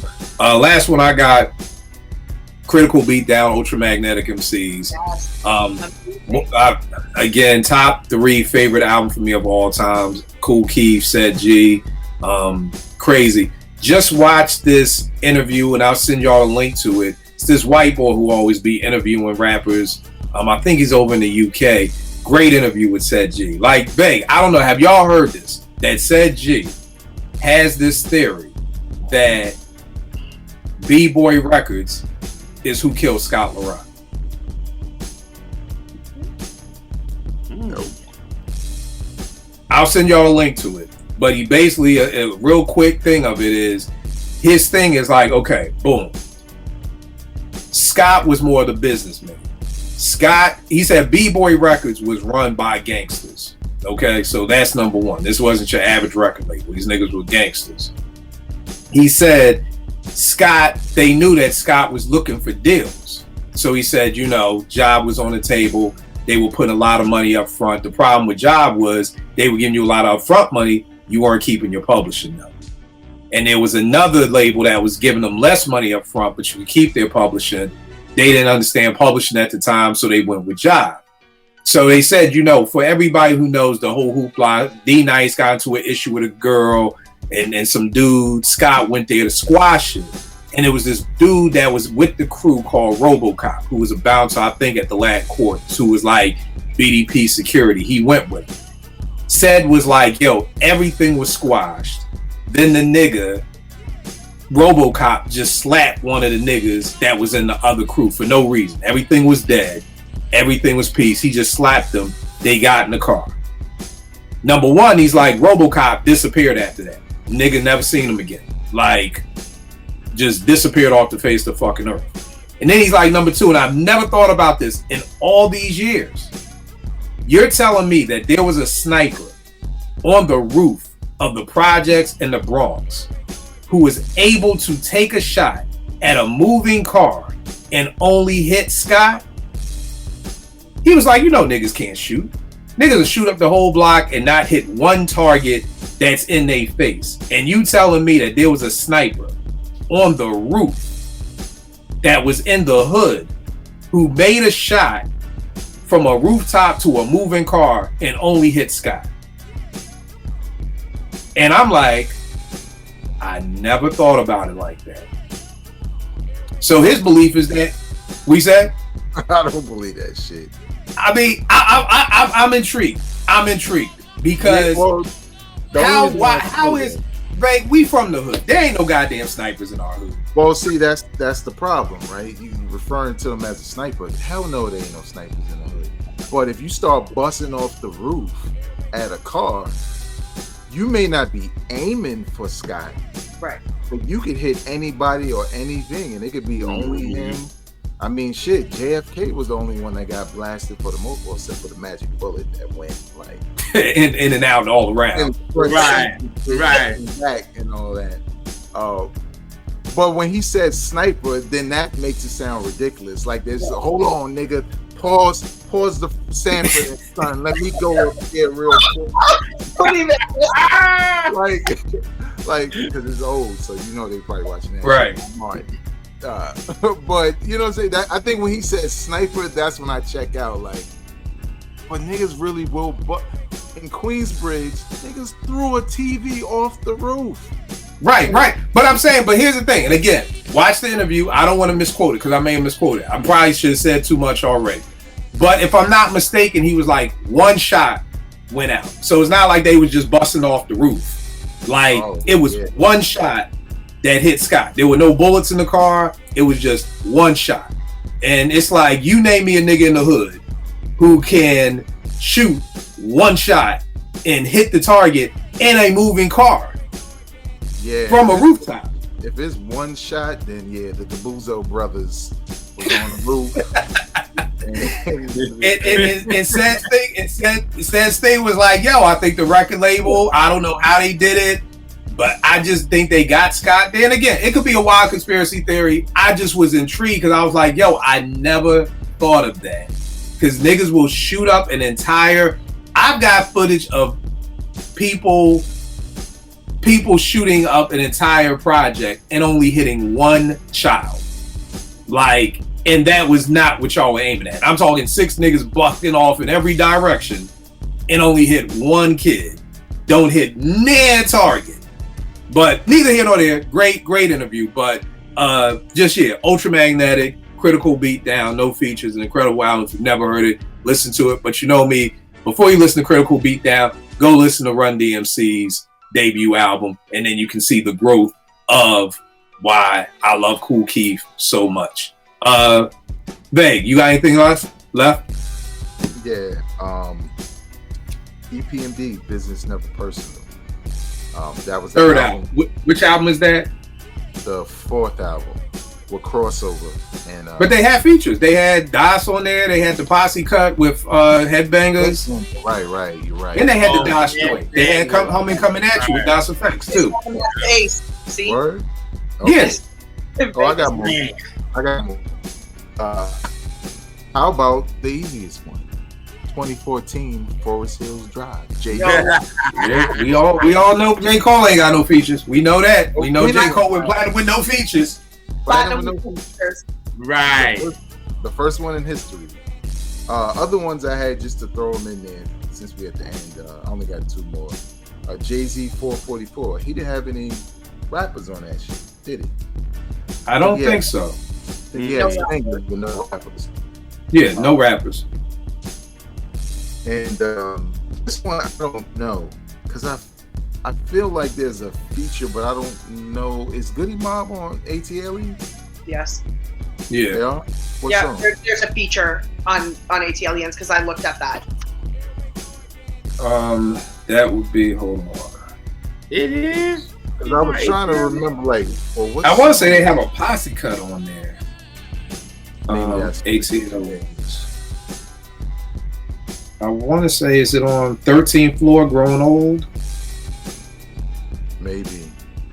I may be wrong, but I think there's definitely a feature on here. I just, whenever they don't have feature in it, I forget which one it is. Yeah, and sometimes it's not even listed. So Right. Yeah. The only. Oh, you had any more left, Vay? Dream. no, that was it. All right. The other ones I had left, I had Resurrection, Comms, Joint. Yo, Vay, correct me if I'm wrong. America's Most didn't have any features on it, right? No. Yeah. You just have Flavor Flav talking, but Right. But as far as rhyming, so I had America's Most, G-Rap's Road to the Riches, KRS's Return of the Boom Bap, Run DMC, all three of their albums. Yep. What you said? Return of the Boom Bap didn't have no features. Nah. Return of the Boom Bap, Run DMC's all their first three albums didn't have any features. Strictly Business, Hot, Cool, and Vicious. I know it's my own personal favorite. Girls, I Got 'Em Locked. Youngest in Charge is Crazy Bag. I actually did have Reasonable Drought down here too. America's Most Wanted feature Chuck D. You said what? America's Most Wanted feature Chuck D. Oh, Chuck is rhyming on it? Damn, I'm getting old, y'all. All right, so scratch that shit off. Chuck D. There, Yo-Yo's. There's a few features. So. All right, well, see, this is why I'm old. But now with the Run DMC, the question I wanted to ask, is it because here's the thing. So let's talk about this. The first Posse cut, if I'm not mistaken, y'all will correct me if I'm wrong, and if not, Twitter will correct me if I'm wrong, was the Symphony with Marley Marl, 1988. So after that, now, and I guess Porsche, like, this is just like a little of what I'm saying. Like, I feel like we didn't know the rules. So prior to Illmatic, kind of the Youngster's second album, but really Illmatic, we didn't know we could get different producers to produce our albums. Because once it happened, then it was like, oh shit, we can do that? Bet. Right. Yo, Timbaland, Pharrell, like, let me get everybody come over here. So before the Symphony, we didn't know, oh shit, you mean I can have more than one rapper on my album? Like, we could have a whole Posse cut?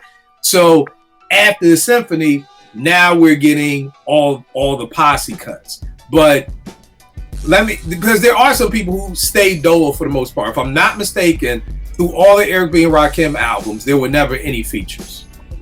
Correct. If I'm not mistaken. So Rakim just always stayed dolo. Again, somebody out there correct me about KRS-One.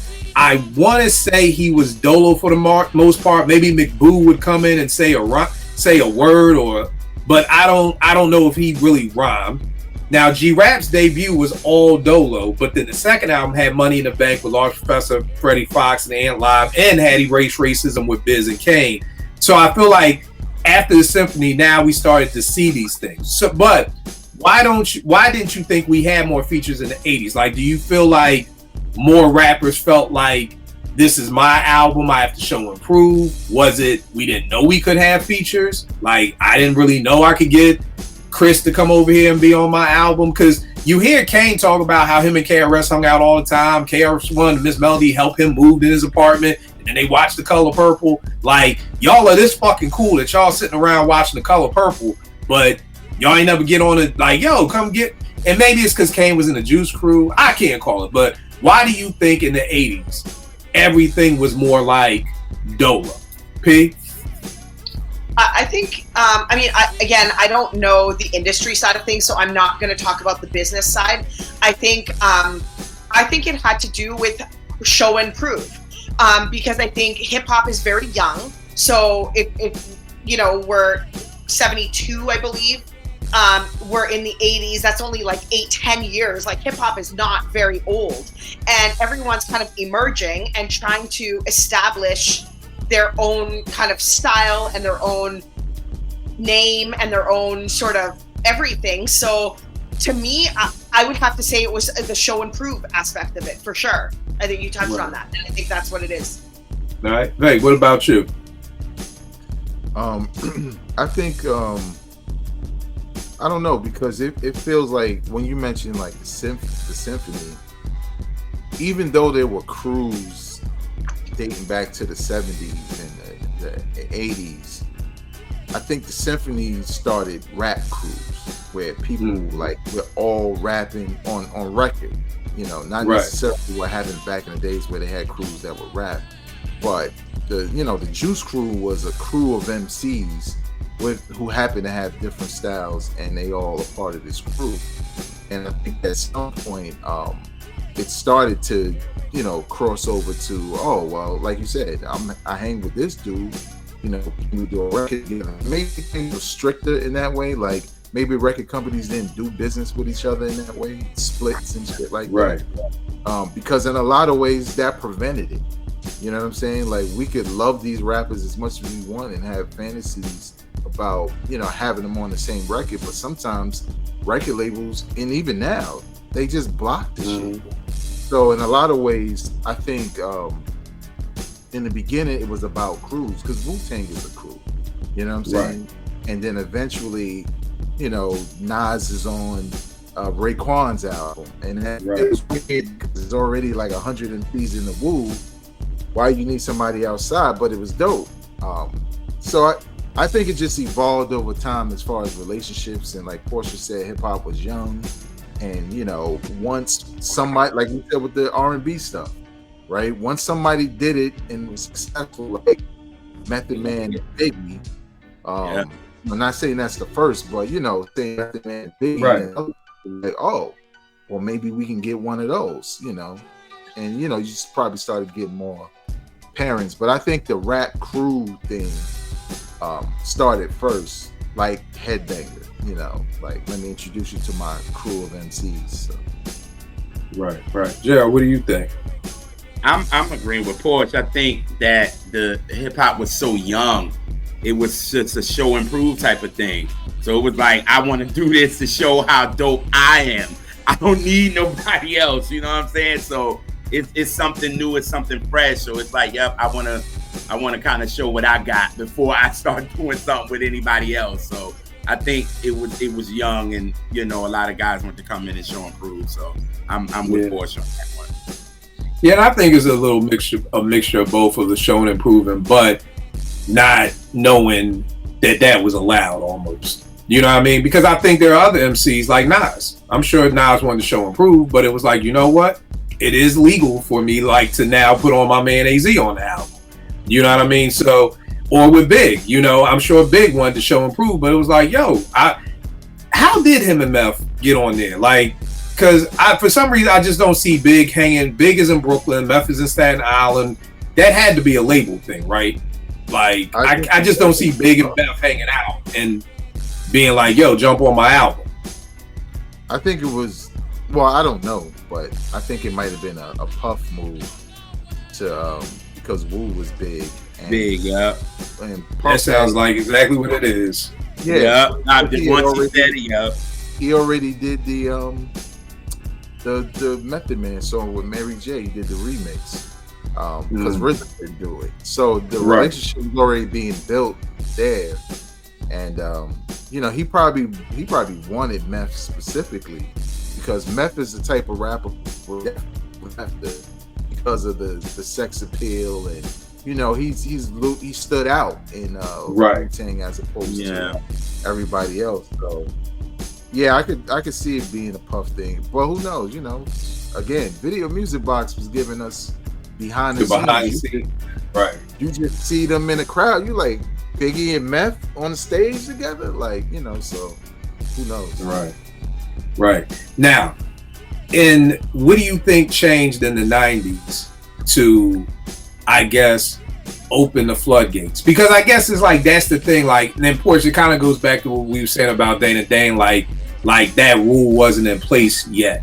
Like, but it's like once I tell Naomi you can stay out till midnight, oh, she's not coming back in here at 11 o'clock no more. She ain't coming in at 9 o'clock. She's coming in at 11:59. Like she's right on the cusp of it. Like, so it almost feels like, oh, we're allowed to have other people on our albums now? Oh, bet. That's cool. I always wanted to get down with Vegas. Or me and, you know, JR always wanted to do a mixtape together. Or, you know, but so what do you think changed about the 90s where now, because I feel like it started off slow where it was like, okay, you can have a feature and then maybe you'll have a posse cut. And that became the template for a while. 12 songs, 1 feature, 1 posse cut.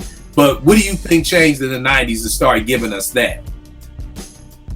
I think it was increasing fan bases. So then you realize that, like, oh, if I get, you know, so-and-so from over there on my album, then their fan base is going to listen to it. Then I get more. I think it was more like a business move. I also think that not necessarily who was the first to do it, but I think who was the first to do it, that it made a big enough splash, that it made a big enough noise that other people kind of, they thought of, like, it gets on everyone's radar all of a sudden. It's like, oh, Nas had AZ and Illmatic is the best album of all time. And, you know, he's kind of pioneered this sort of having a bunch of producers, having a featured MC. Like, I'm just using Illmatic as an example. I'm not saying that was a very one. I'm just saying something that makes a lot of noise that way. Then other people are like, okay, well, I'm going to pull this MC and I think we're going to do something. And then it just kind of gains, like, I guess, snowballs from there.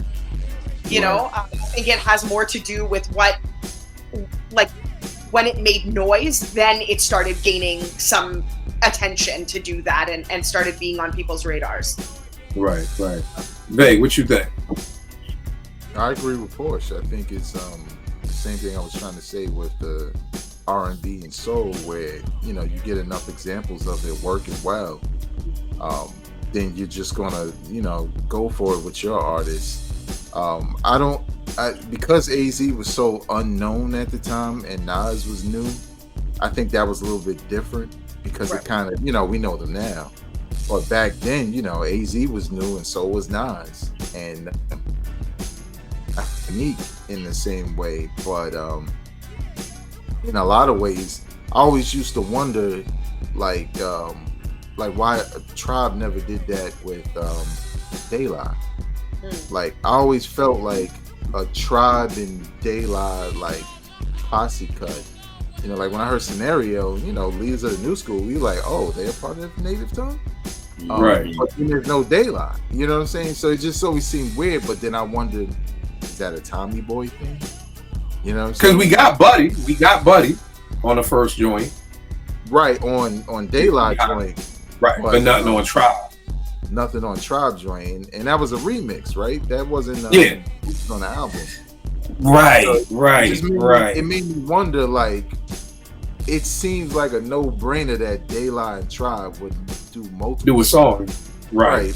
Just, you know, True Goy on the hook for Award Tour. You know, it was sort of like, wow, they don't have verses? Like, you know what I'm saying? And I always in that Clear Lake Auditorium, that was Daylight, right?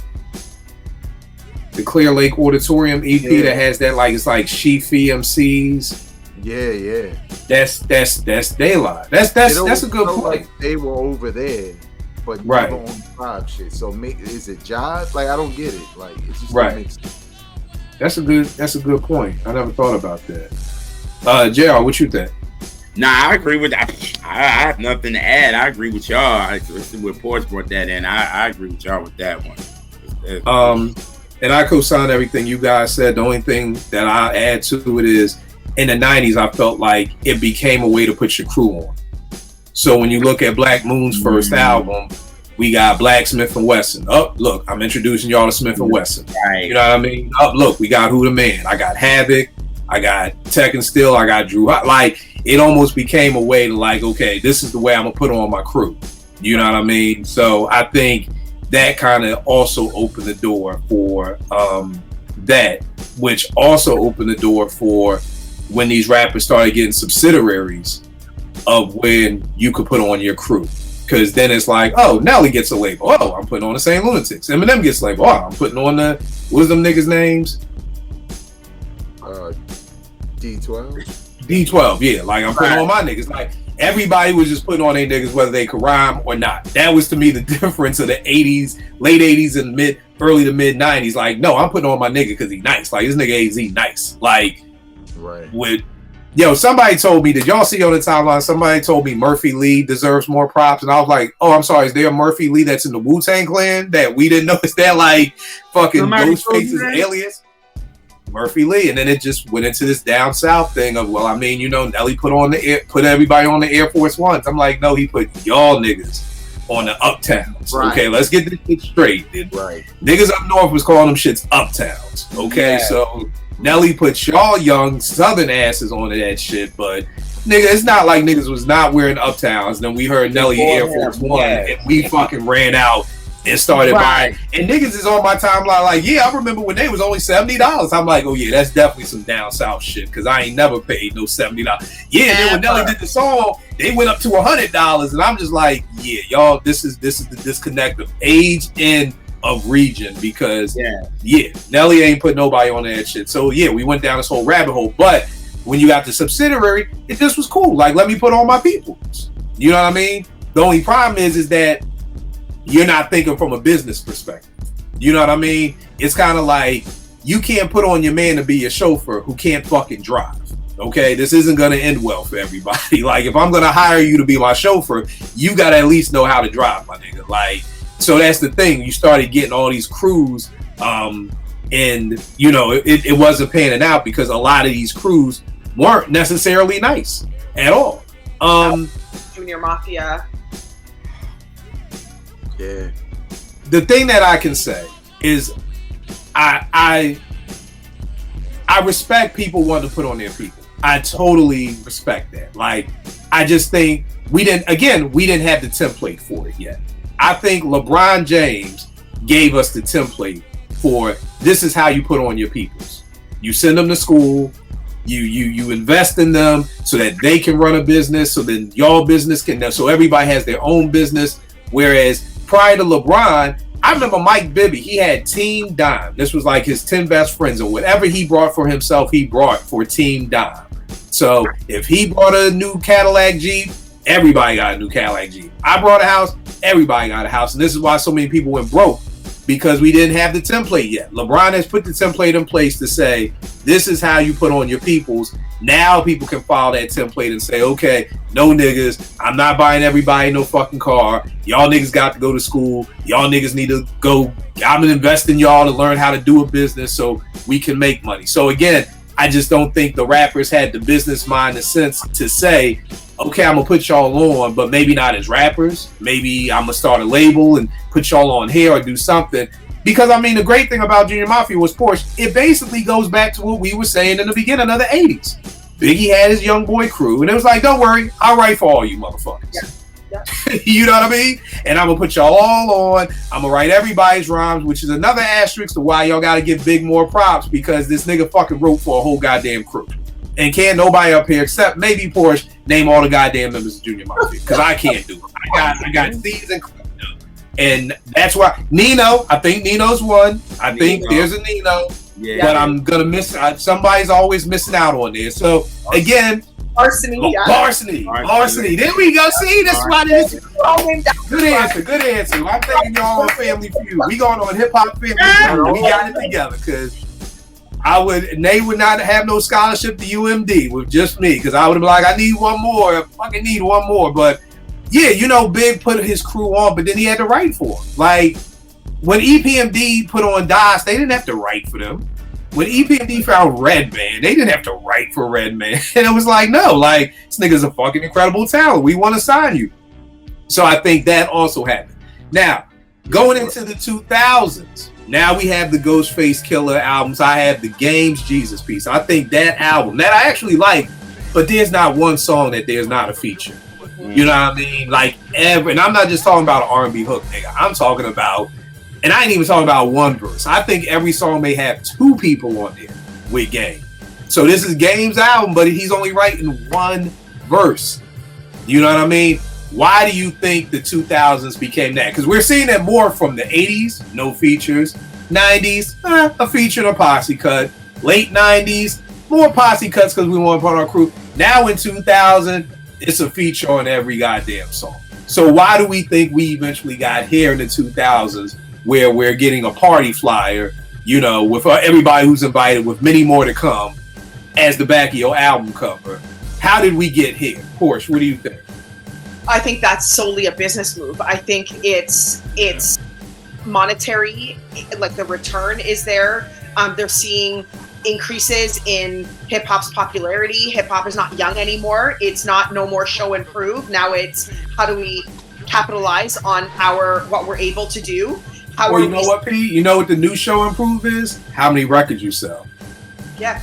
So that's the new show and prove. So the old show and prove was your skills. The new show and prove is, nigga, I went platinum. Right. You know what I mean? Yeah, so I just think that that's what happened. And then now, I mean, you'll get into it, how we're maybe moving away from features more now, I guess, because, I mean, are we? I mean, I don't know. Like, I don't really, the people I listen to don't have much features, but I'm just saying, like, at that point, I think we're growing, hip-hop's gaining popularity, people are seeing that fan bases are increasing, you can just hit a lot more people and get your stuff heard, and then there you go. You're selling more than it just monetary return. That's what I think it was for the 2000s. Right. What about you, Veg? Yeah, I agree with Porsche. I think just looking at it from the social media reaction situation, like even when they announce an album, don't matter if it's a commercial artist or underground artist, like it feels like everybody flocks to see who's on there. And then when they see a lot of features, they get more excited by it. Like, oh, he got Busher on here and he got this one on here, blah, blah, blah. And I just look at it like, okay, like, you know what I'm saying? But in a lot of ways, I feel like it's also a little bit of type of thing going on also, where two people just get together and they just got an album together, like out of nowhere, not the same label or nothing. And that album can have a ton of features on it. Like for example, even though,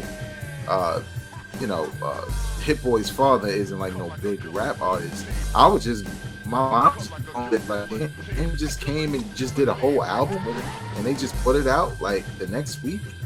And now he about to put out an album with him, Alchemist, and his pops. It's like, it just feels like, and I know. I'm sorry, I apologize. Can Hit Boy's dad rhyme? I'm staying quiet. I don't want to talk in this more, whatsoever. He's more like, because when you say rhyme, I'm not saying he's nice. He's not nice. I think his style is. Force then turn the camera off. Okay. His style is more early 90s West Coast. Okay. It's really about the vibe of what he's saying and stuff like that. I'm not necessarily a fan. I don't mind it, but at first, when I first heard him, I was like, damn, he kind of trash. But then I realized he looked young, but he ain't that young. And he been locked up for a very long time. So he rhyming like early 90s West Coast. I'm just waiting for him to say Buster and shit like that, but he don't never say it. But right. But I don't think he's nice. But again, why would Game do a whole album with him? It just seems weird, and that's not the first time that's happened. There's a couple of people who just pop up and they got projects together, especially on the underground side. So I think it's kind of like all over the place, and it's business. There's a lot of independence involved, and just a ton of things. And just real quick, just to kind of tie it into what you were just talking about, I think the difference with some of those 90s guys who was putting on their crew, I think they were just getting deals and they had total control, but they had no knowledge of how to do this, not even from a business perspective, but it was almost like free money. Right. So you come like, yo, we just gonna make you a rapper because they gave us this bag in order to do this. And it was a bad gamble for a lot of record labels, right? Because you're not building stars, even though, you did get Little Kim out of the deal. But I think in a lot of ways now, it's all over the place, man. Shit, 2 Chainz and Lil Wayne just dropped it. We got an album together. Boom, here y'all go. So. Right. Joe, what about you? I have nothing. I'm sitting here learning from y'all, so I have nothing. But I think with Porsche, I agree with the business aspect in 2000, because that's when really hip hop really became the big business that it is. So it's like, get everybody on, get this one, label's gonna make money from it. Everybody's gonna make money from it. So put it all together, it's more money into the business. So that's why you got so many features and all that after a while. So. And I think it's that too. And just, I think once you got in 2000s, now we get more, New York isn't the Mecca anymore. Right. So now if I'm doing an album, I got to get a feature down south. I got to get, a Florida feature, so I got to get Trina on the album to appeal to that crowd. I got to get a T.I. feature or a Jeezy feature over here for my trap niggas. I got to go out to Houston and get a feature over there. I got to get Bun B on the album. I got to go to Cali and get Game on the album. So it's kind of just like now I have to market this album to not just New York, or Philly or wherever I'm from. I've got to market it to the entire world. And in order to do that, I need, like Porsche, I think you said earlier, and this was even when we talking about the 90s, I need Game's audience to buy this album. I need Wayne's audience to buy this album. So I need Wayne on the album. I need this person's audience to buy the album. So now it is all business. It's not just about making good music. What you gonna say, Beck? I was just gonna add one quick thing. I think the person who you basically described who does this, and I kind of hate it when he does it, is Jadakiss. He will do a song with anybody, and it don't even match with what he's doing. And I remember him saying why he did, even though I get it, like, okay, you get your money, whatever. As a fan, I don't like it, but it's not even just getting the audience. So when he go on tour and I go to OJ the Juice Man's town, I could bring him, or Gucci Mane, I could bring him on stage and that's the crowd go crazy, and you know what I'm saying, you kind of draw them into what you do, which makes business sense. But at the same time, we're sitting here like, really, Jadakiss and OJ the Juice Man, like, right. Now, that's a good point. I never thought about the touring aspect of it. Now I can have that person come out in their city and kind of help me get the crowd hype and everything like that. Yeah, man, it's just, and I think you walk away from this and it, Porsche's kind of coming for the tithes and offerings this week, is that it all comes down to the money, and it's just the business, and it's just showing you how business has taken us away from skills. It's taken us away from, and Vague Stove Gods was such a great pick because I love that album because it's all Stove God. You know what I mean? I was shocked. I remember getting it, and of course hating the album cover, but thinking, oh damn, Rock Marcy ain't even on this? Like, I'm thinking at least Rock is gonna drop a verse. You know what I mean?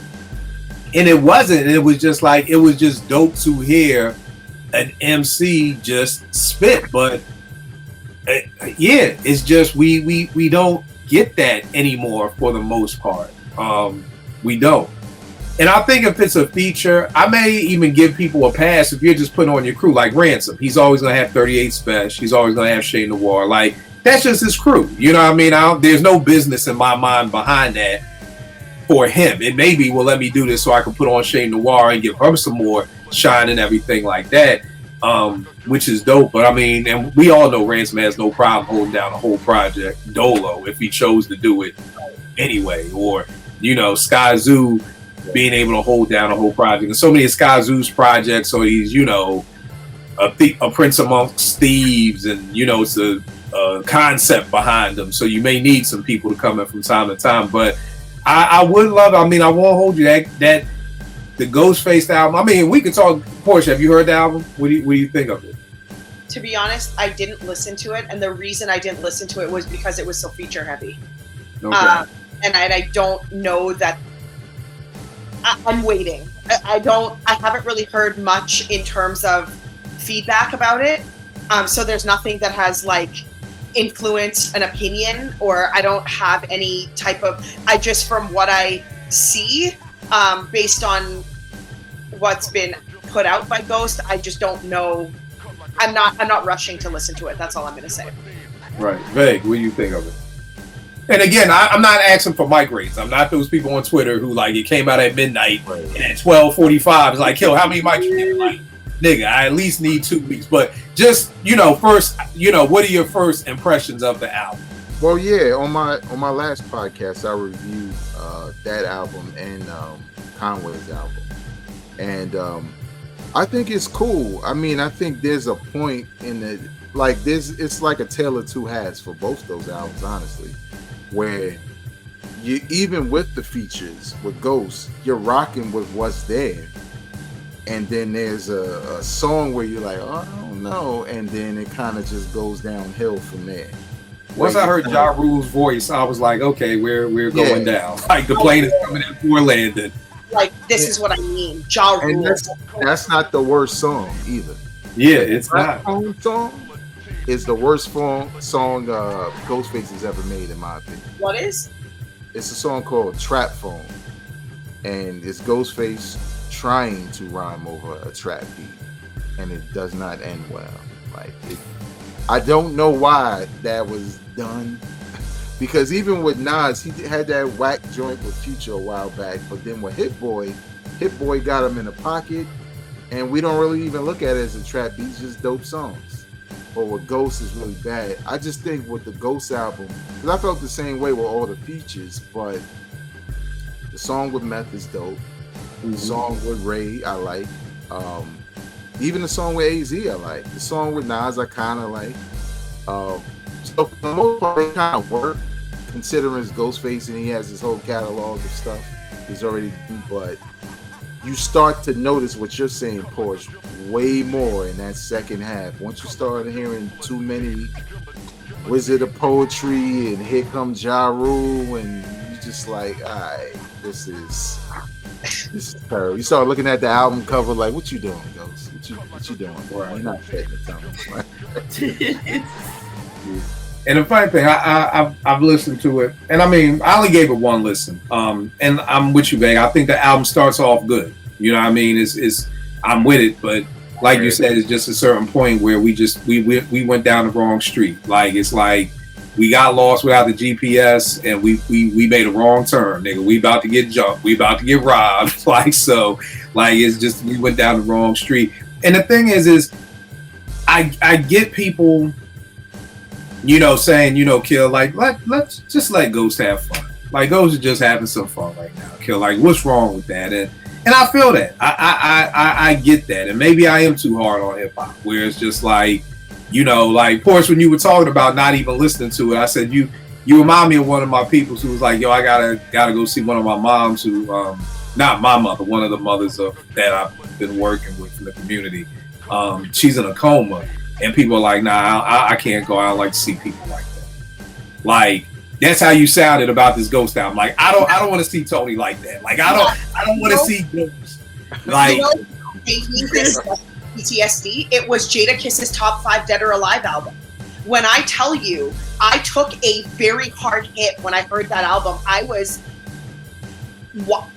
wildly disappointed in that album, that I now am like, okay, the artists that I love, that I know are very dope, which Jadakiss is, I'm like, I really got to tread lightly and pick and choose what I want to listen to, because I don't want it to, I cannot take another hit like that.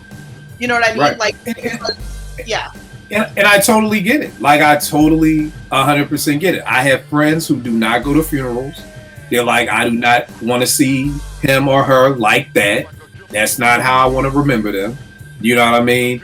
And that's just it. And I feel like, you know, for these MCs, because at the end of the day, I didn't want this album. I want a Supreme clientele too.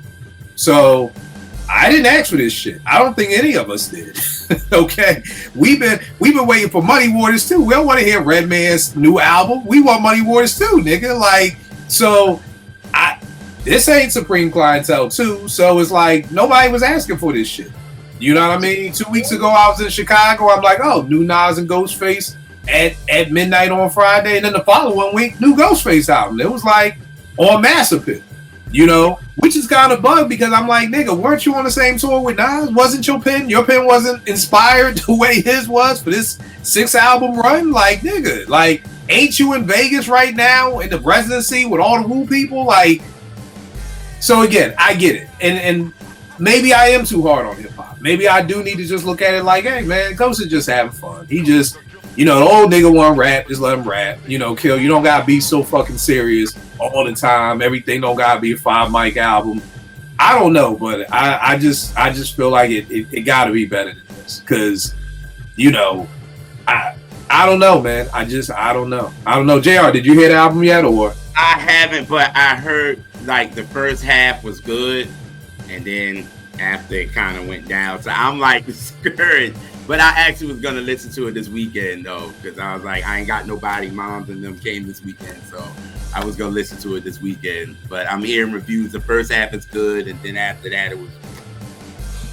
I think the weird thing is what you call it before I listened to it too. So I was like, I was gonna do that this weekend. So. And my man Mills made a great point. He's just like, who was this made for?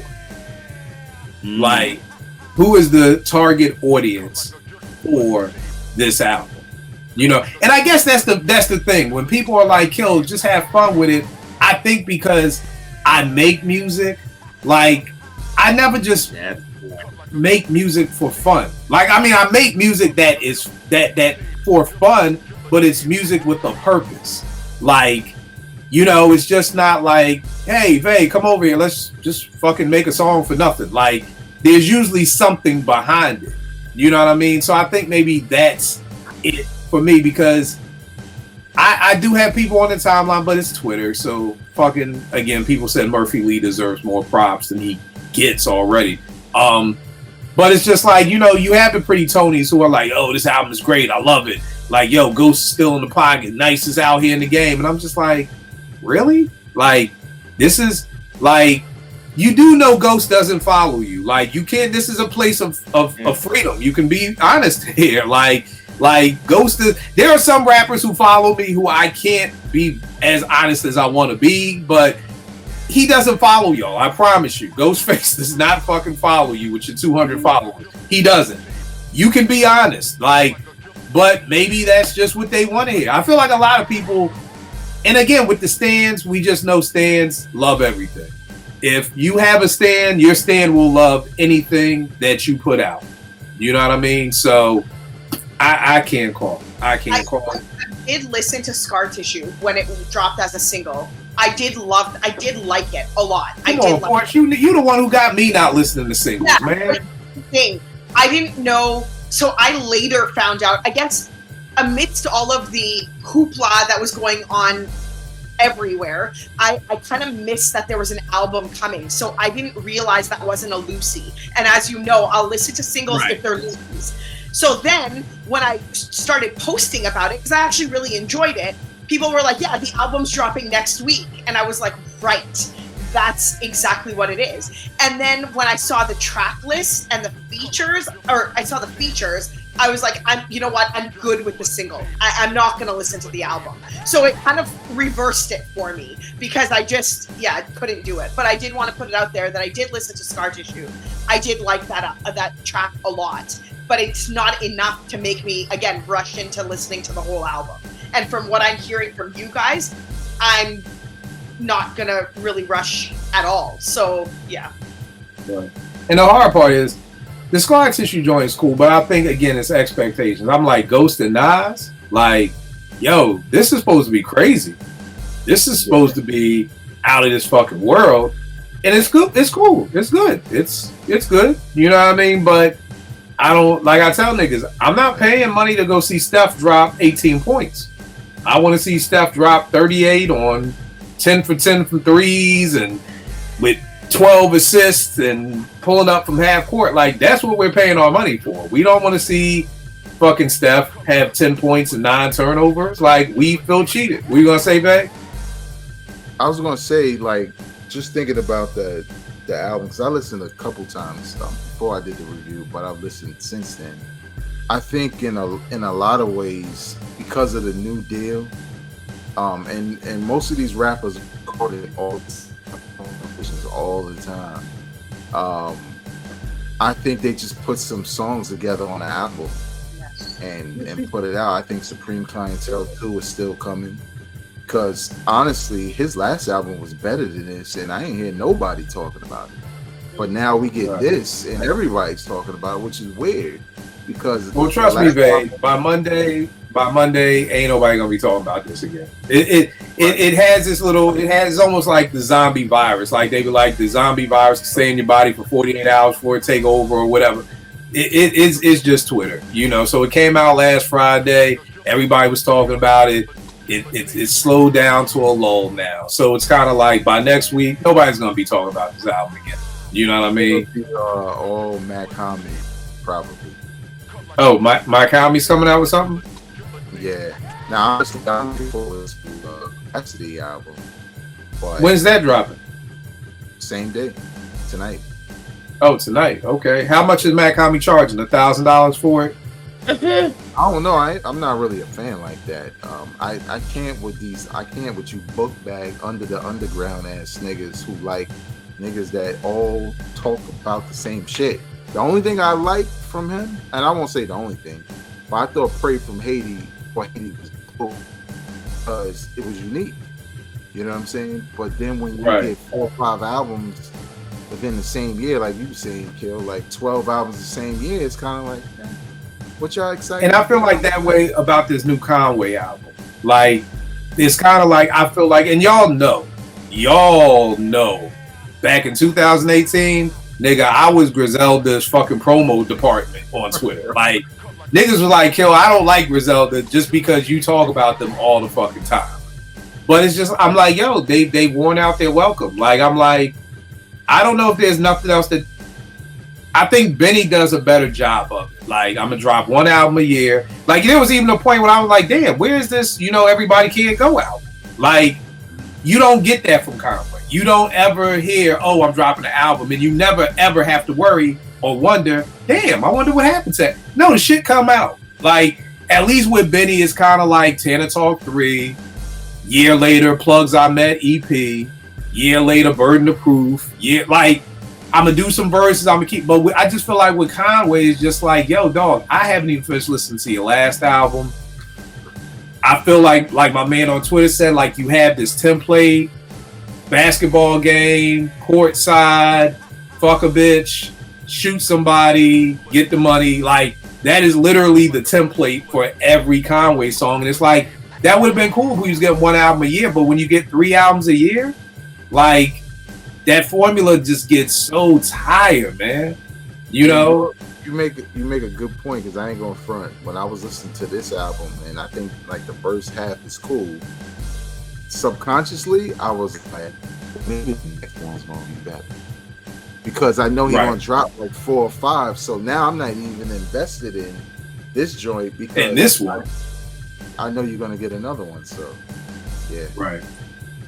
I can't call it. Great show, JR. Where can they get at you? What are you cooking up? What's good? R&B Reps, of course. When this comes out, we just you're gonna see the episode we did with Joe. All that I am. Yes, his second album. We did that with Easy Money. That's a funny episode. You know, Easy gonna come on with. Oh Lord. But we already know. Yes, but it's funny though. We kept the level though. So this is gonna be. Porsche was gonna say I'm gonna block you, and that nigga was like, Porsche, I got your number any fucking way. Keep blocking. Go ahead. He's like, I got your number. Don't matter.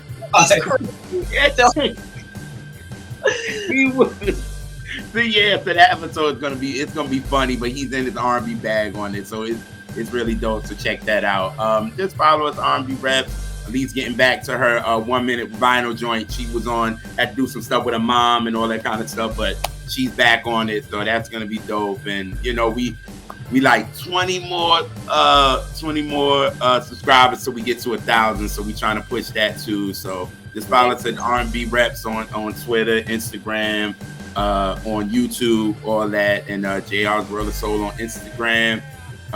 JR R&B Rep on Twitter, and just follow so y'all can see everything that's going on with us. Can you explain to people? I just came from a meeting with my man, and we were talking about again the importance of letting people know things. Can you explain to people why it's important? Subscribers on YouTube. Yes, I mean, when you subscribe, because we also trying to get, because we can also make money from it as well, and it's like, you get to 1,000 subscribers, then you can start doing more and adding more to it. So like right now, when we just able to we're kind of limited. So it's kind of, we got to be creative to try to do things. But when you get to like 1,000 subscribers, then you can start adding more stuff and doing more things and all that kind of stuff. So when you try to tell people to really come to your page and really support and really subscribe, that's really important. Because if you don't, then how you gonna get your message out there for real? So I think it's crazy because we do that when people come on our show, and it's a couple of times that people be like, don't you got stuff to do? Don't you got other stuff? Don't you got this? Don't you got that? Like, Kill, you got me like that, because in the beginning, me and Elise didn't do that, and then I was like, wait a minute, Kill, at the end of the show, after everybody kind of tell what they got going, follow them on social media and all that. So then we added that into ours. So I think that's very important, because if you don't do that, then how people gonna find you and know what you're doing. So right. Yeah. Now I just wanted you to explain that, because anytime, again, the people who aren't the creatives don't understand why it's important to subscribe. So no matter what you're watching on YouTube, I'm the only dickhead who still doesn't say subscribe, because I just forget it every fucking week. But the thing is that you're constantly hearing subscribe to our page, subscribe. But there's never an explanation as to why. Like, if I know, this can help JR and Elise make money, let me subscribe. Like, no problem. Right. But it's kind of like, it's almost like, what's the benefit in it for me to subscribe? And it's always, you could just know when new shit comes out. Well, I'll know when new shit comes out when you post it on Twitter. So why do I have to subscribe? You see what I'm saying? So it's just to explain to people the importance, just to give them another reason to say, I didn't know that, so Elise and JR can get money. Let me definitely subscribe tonight. So I just wanted you to explain why it's important to subscribe. Vague, what's up with you, man? What you got going on? All right, you can follow me on social media at Vegas World INC. And you could also check out my weekly podcast, Hip Hop Now Podcast, which is a news and perspectives podcast that I do every week. Also, I'm trying to get to 500 subscribers on YouTube. Audio side, I've been good for years. I just was lazy with it. I don't even know how many people. I just know it's way more than my YouTube following. One of the other reasons why you should subscribe to this podcast, as well as R&B representatives. Subscribe and like the podcast, the more other people like you find out about it, right? Yeah. So if you want other hip hop heads to know, and maybe you don't always share, or you don't have a big network, hitting the like button, subscribing, all of that helps to put this podcast in front of people who have similar interests. And that's the biggest thing that you want. And, beyond also monetizing it, YouTube partnership program and stuff like that. So Yeah, it's important. You know, if you like the show, support it, man. And one other thing, you know, since I'm on my nerd bag, I bet you, Kill, if you did it, JR, because I've done it and I've seen it on other YouTube channels, there's always a higher percent of people who watch your podcast who are not subscribers. Right. Oh, yes. Yeah. Oh, Always. yeah.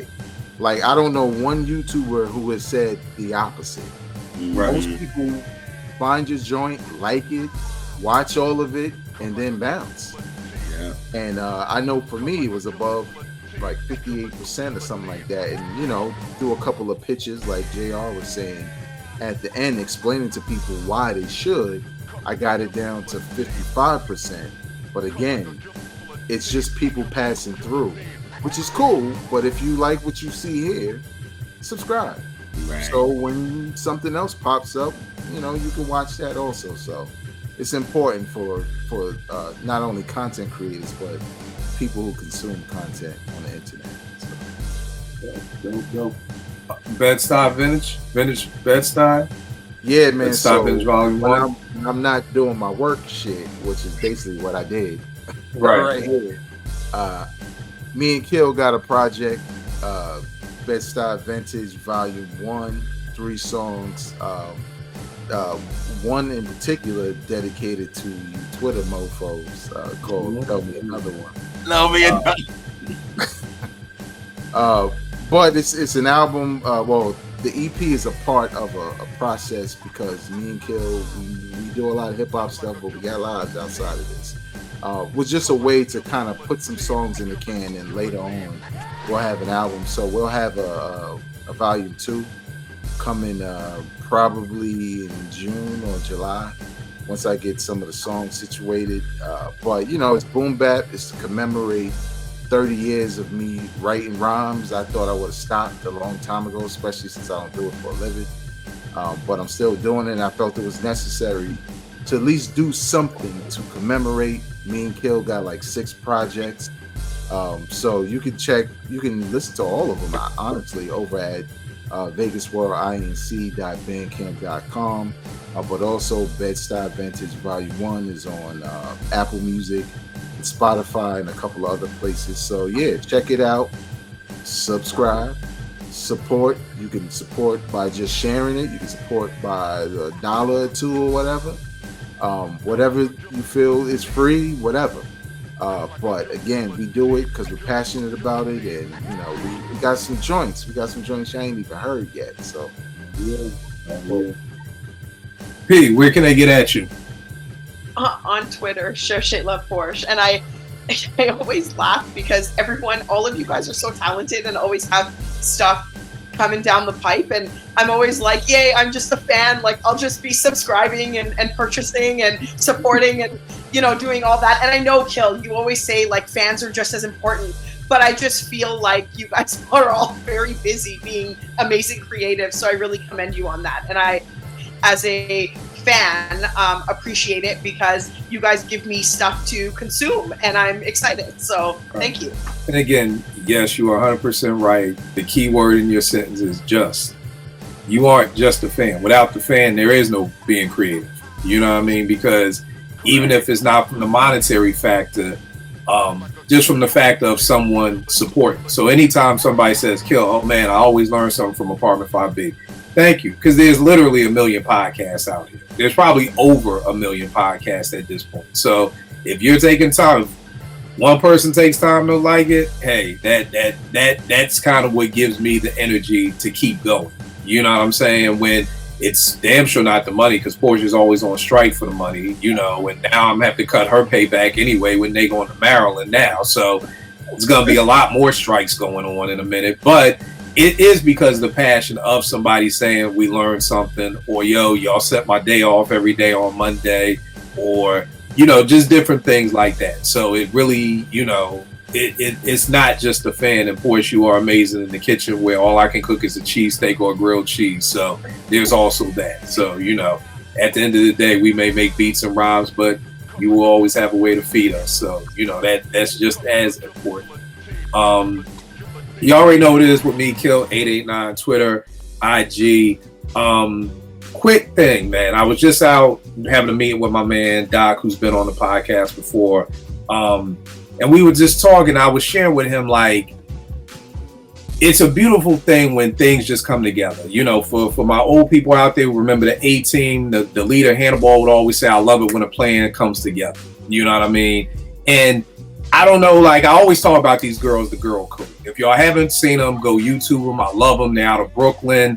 They're always doing old joints. They redid Big L's Ebonics. They did Camp Lowe's joint. I love these two shorties. And I'm like, damn, I wanna get with them. I wanna do something with them. And then I found out AG manages them. You know what I mean? And I'm like, oh damn, AG ain't on Twitter. How I'm gonna reach out to AG? So my gig has a partnership with this hotel called the Fairmount in DC, in Georgetown. Really nice hotel.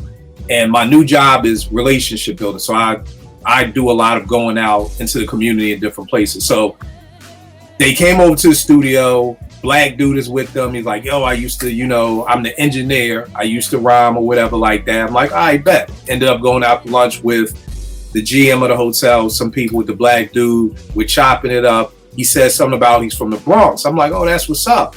Then he said, yeah, Patterson Projects. I said, yeah, that's where I rest, but I own the whole planet because it's mine, God damn it, I'm God. I was like, AG. He was like, AG is my man. I said, AG is your man. Dog, I'm trying to get some beats. He was like, yo, that's nothing. You know what I mean? So again, I love it when a plan comes together. But the biggest thing I say about that is that I believe God puts you in the right places to meet the right people, to put you in the right places if you're walking in a divine assignment. Now, somebody out there may be saying, well, Kill, what's a divine assignment? For me, a divine assignment is just being a positive person.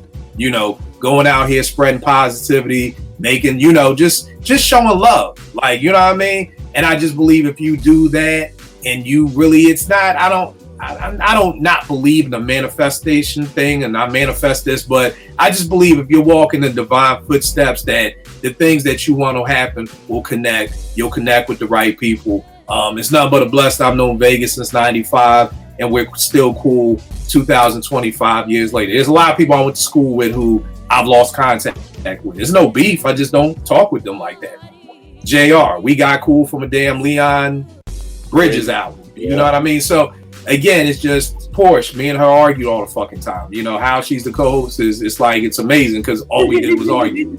So I'm just saying all that to say, just a little quick message on the outro. Just do some positive shit and positive shit will come back to you. But doing shady shit don't mean selling drugs. Shady shit could mean you stealing money from your gig or you just doing some shady shit. Y'all know what shady shit is. Just stop doing shady shit. Because I know people who do shady shit and then be wondering why don't nice things happen.